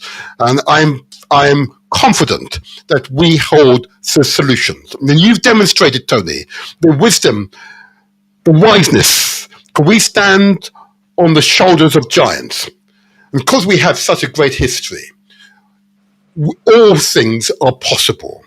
And I can see, regardless of one's ethnicity, you're prepared to hold hands in common aim and common purpose towards a path of peace and prosperity for Nigeria, for West Africa, and Africa across the continent. For the continent. Yes. I had to go into just to interject there. Mm-hmm. To tell you that we are looking at the entire continent. Mm-hmm. In 2013, I had cause to go to South Africa to the trial of Enrioka. At the time, they accused him of all kinds of things in Nigeria. Yes. And yes. For 2 hours, 35 minutes, I had to confront South Africa with the history of apartheid and told them that what the Boers did in South Africa to generate the commotion that consumed the society for quite a while is what the Fulani had done in Nigeria. And that's what we're trying to resolve. And so the young people who watched live what I had to say in court on the day had to come to the hotel, and by the time, after a few hours of interacting with them, because they saw in a manner they had never seen before the history of their country on display. That was what became the foundation of that economic EFF you see today. Because we told them that the political independence was secured by Mandela. Unfortunately, he had not enough time to get into the economic part of the matter. So the Boers hung on to what they had and they refused to board. The people that came after Mandela didn't do particularly well in going to that unfinished business. And so our eyes are across the continent. Our hands and legs are across the continent. Yes. But for you to have an edifice, the building blocks must be cohesive internally. Otherwise, they will crumble. Nigeria has to be cohesive. Ghana has to be cohesive. The other countries have to be cohesive. So when we now come to a meeting to remove the Berlin Conference walls, because that's what we have to do. Yes. We have to remove those Berlin Conference walls. Yes. But you have to get people on their feet. Yes. They have to take charge of their space. They have to take responsibility for their own lives. Yes. In that, so it's easy to now say sanctity of life, equality of men, and best opportunities for everybody. Yes. That's where we are. This is the Nigerian component of that large task that is almost coming to a head. Thank you, Tony. Thank you. Thank you. Truly inspired. You can understand why I'm so proud to be an African. I am so proud. I'm so proud. And I look forward in a few months' time, we'll continue to plot the progress. Well, this level of commitment, success is ours for the taking. Yeah? Success is ours for the taking. Can I just say to you, Tony, thank you. You beautifully articulated the position in Nigeria and the path towards peace and prosperity, to which all Nigerians, regardless of their background, I know desire. There's no doubt about that. They're coming to Britain, they're coming to Europe for peace and prosperity. And they go to the United States to make a great deal of money and find peace and prosperity there. Can you imagine? In a foreign land, they have to go to find peace and prosperity. We can and we must and we will do this in Nigeria and across the motherland of Africa. I want to thank you for being an outstanding guest this morning. I'll continue to place details of how they can contact the NINES organization. I've placed the website details in the chat. I've placed the email address details in the chat, and I'm now placing the telephone details in the chat as well. So I urge the audience, share this recording with your family, your friends, your networks, both locally and internationally. Let us all work towards peace and prosperity for all Africans, specifically those in Nigeria. Because we love the peoples of Nigeria. We do not want the constitution that currently exists. Over to you. Your last word, please, Tony. Thank you. Thank you. Thank you. We just thank all of those who have listened. Unfortunately, we would have been happy to take telephone calls. I don't know whether we have a minute or two to do that, but if we don't, there's going to be another time sooner than you imagine, because things are now at the point of no return. I think I'm almost out of time now, unfortunately. Because your responses were full. You provided full responses. I didn't want to interrupt, but I wanted the audience to hear you, listen to the power and majesty of your delivery, and which is why there's hope for the peoples of Nigeria. This is why. Okay. Thank you, sir. I look forward to speaking to you in the not too distant future. It is unfortunate, of course, Ndidi wasn't quite able to join us, but that's why we'll do this in maybe 2 or 3 months' time. We'll continue to plot the progress, and there will be progress, I am confident. Thank you, and good day. Stay well, stay safe. Thank you. Thank you very much. Thank you. Wow. Wasn't that outstanding? An example of why I'm so proud to be an African. You heard the power and majesty of his voice. He articulated the position, a position created by people here in this country, Britain, I have to say, which is a legacy of that past, imperial past. Change is necessary, and we will effect those changes, even with the obstacles, the barriers that will be placed in our way. All things are possible. We have the conviction, the determination to succeed. And why this show, this podcast exists, because we're not simply talking, we're translating our words into action, because success is ours for the taking. I say to you all, if in doubt, ask those who know. Listen carefully to what Tony has described. The recordings is available on YouTube and Facebook. Excerpts will be going out on Instagram and TikTok. Spread the word, or spread links of this transmission across the WhatsApp platforms as well. And the over 150,000 email subscribers that we already have, I'll spread the word. But in spreading the word, we're seeking peace and prosperity. I say again, peace and prosperity. Wow. I feel so alive. I am alive.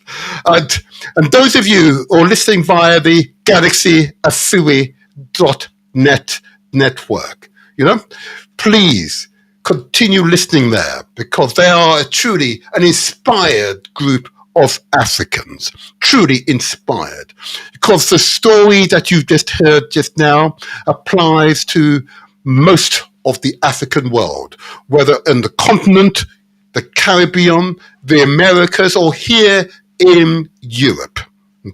It is repeat. But wisdom, our wisdom, because our history has informed us, we have the wisdom not to make the same mistakes again and again. Wow. I feel alive.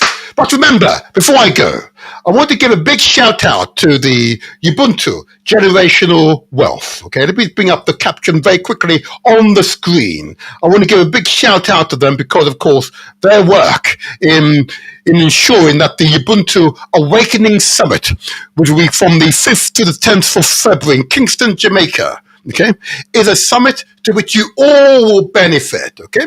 And if you're unsure, if you wish to attend, go to their website, which is ugewealth.com. In other words, ugewealth.com, and all the details are there for your reading. I commend that conference to you. There you'll encounter people of like mind, people who want to work together in common aim and common purpose.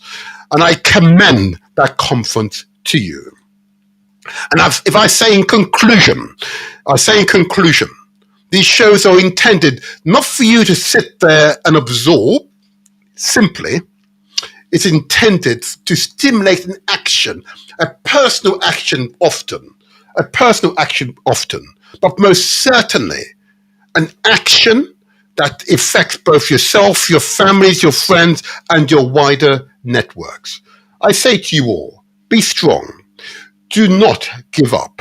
And if in doubt, what I say to you all, if you're in doubt, then what you should do is seek out advice. Seek out those who are able to provide sound advice. Seek them out and listen carefully to their words. So now I will bring back the intro video, which we use as a basis for this discussion today, and you found it hopefully very useful. You've heard Tony speak to it. Now listen to it. This is what's important. What is happening in Nigeria is a microcosm of what's happening throughout the continent, the Caribbean and beyond. But we have the solutions. I say again, we have the solutions. Praise Jah, Rastafari, bless Ashun.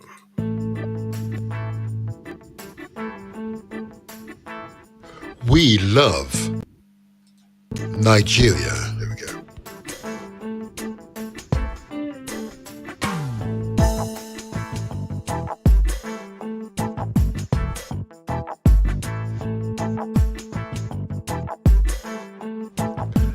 NINAS 5-point proposition is now the only viable mechanism for halting the state capture of Nigeria and for safely navigating Nigeria to the harbour of constitutional reconstruction.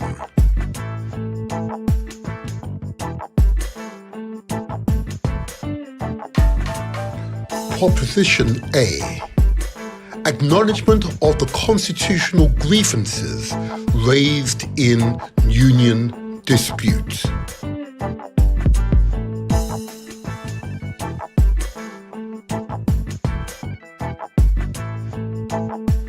Proposition B.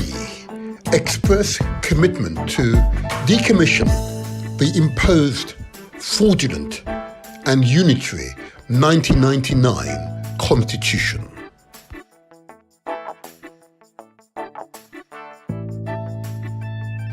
Proposition C. Express commitment to suspend further national elections under the 1999 Constitution. The untenable outcome of the 2023 presidential election must now be transformed into an immediate transitioning for reworking the damaged constitutional basis of Nigeria.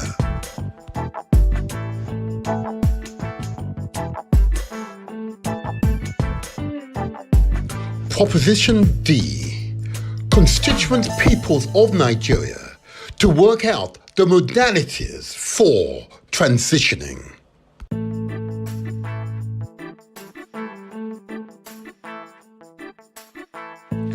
Proposition E.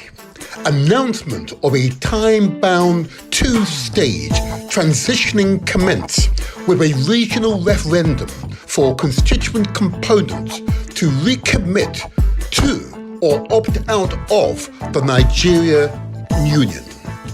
Then delineation of terms of unions depending on outcomes of the referendums.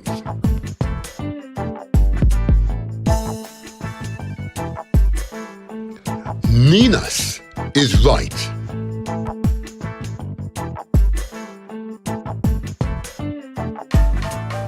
We love Nigeria.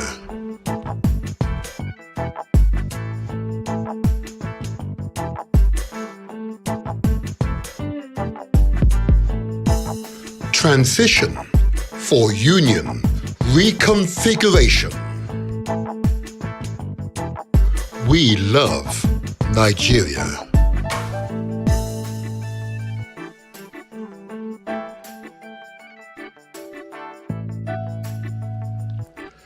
The Motivator Show.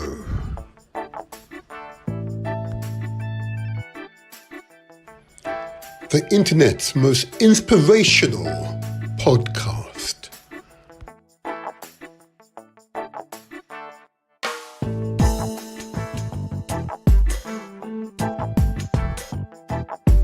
Subscribe to our YouTube channel. It's free. Press the like button and don't forget to leave a comment.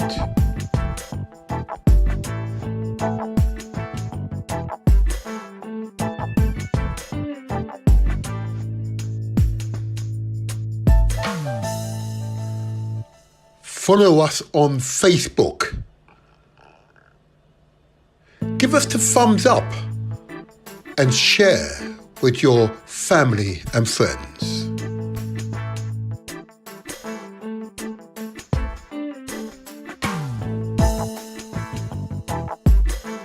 We are also on Instagram and TikTok. Follow us there too.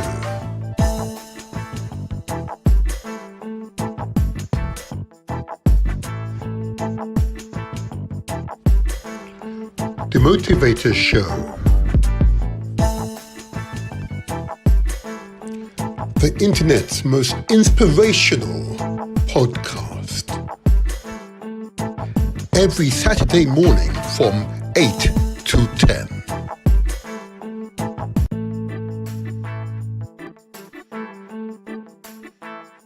We love Nigeria.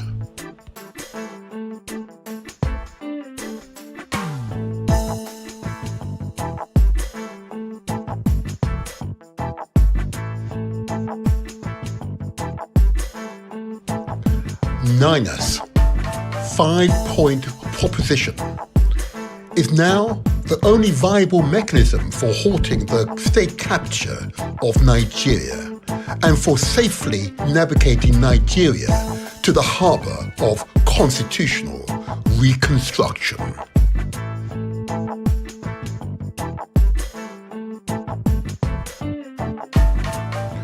Proposition A. Acknowledgement of the constitutional grievances raised in union disputes.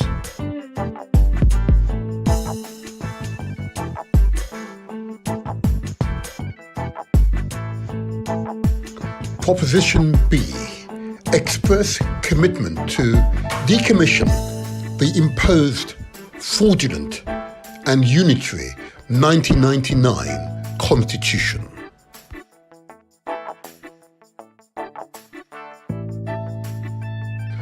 Proposition C. Express commitment to suspend further national elections under the 1999 Constitution. The untenable outcome of the 2023 presidential election must now be transformed into an immediate transitioning for reworking the damaged constitutional basis of Nigeria.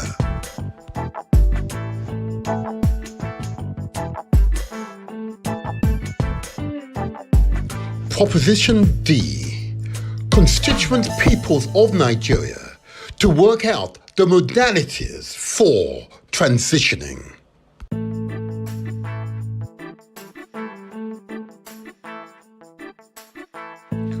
Proposition E. Announcement of a time-bound two-stage transitioning commence with a regional referendum for constituent components to recommit to or opt out of the Nigeria Union.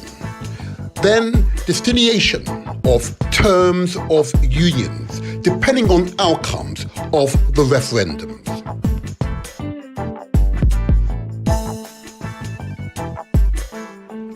Ninas is right.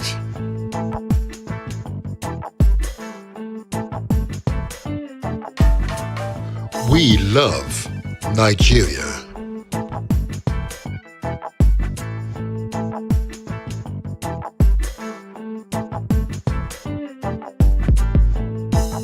Transition for union reconfiguration. We love Nigeria.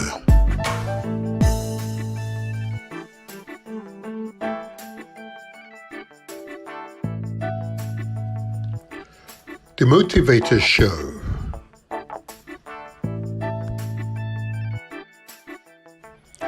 The internet's most inspirational podcast.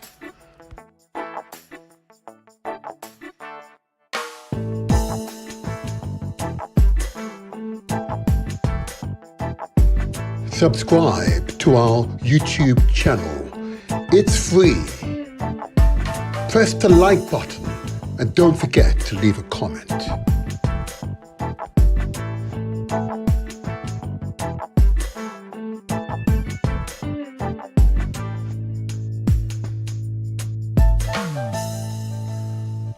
Follow us on Facebook.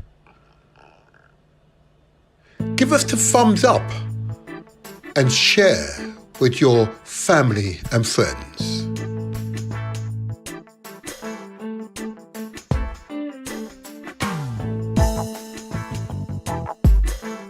We are also on Instagram and TikTok. Follow us there too.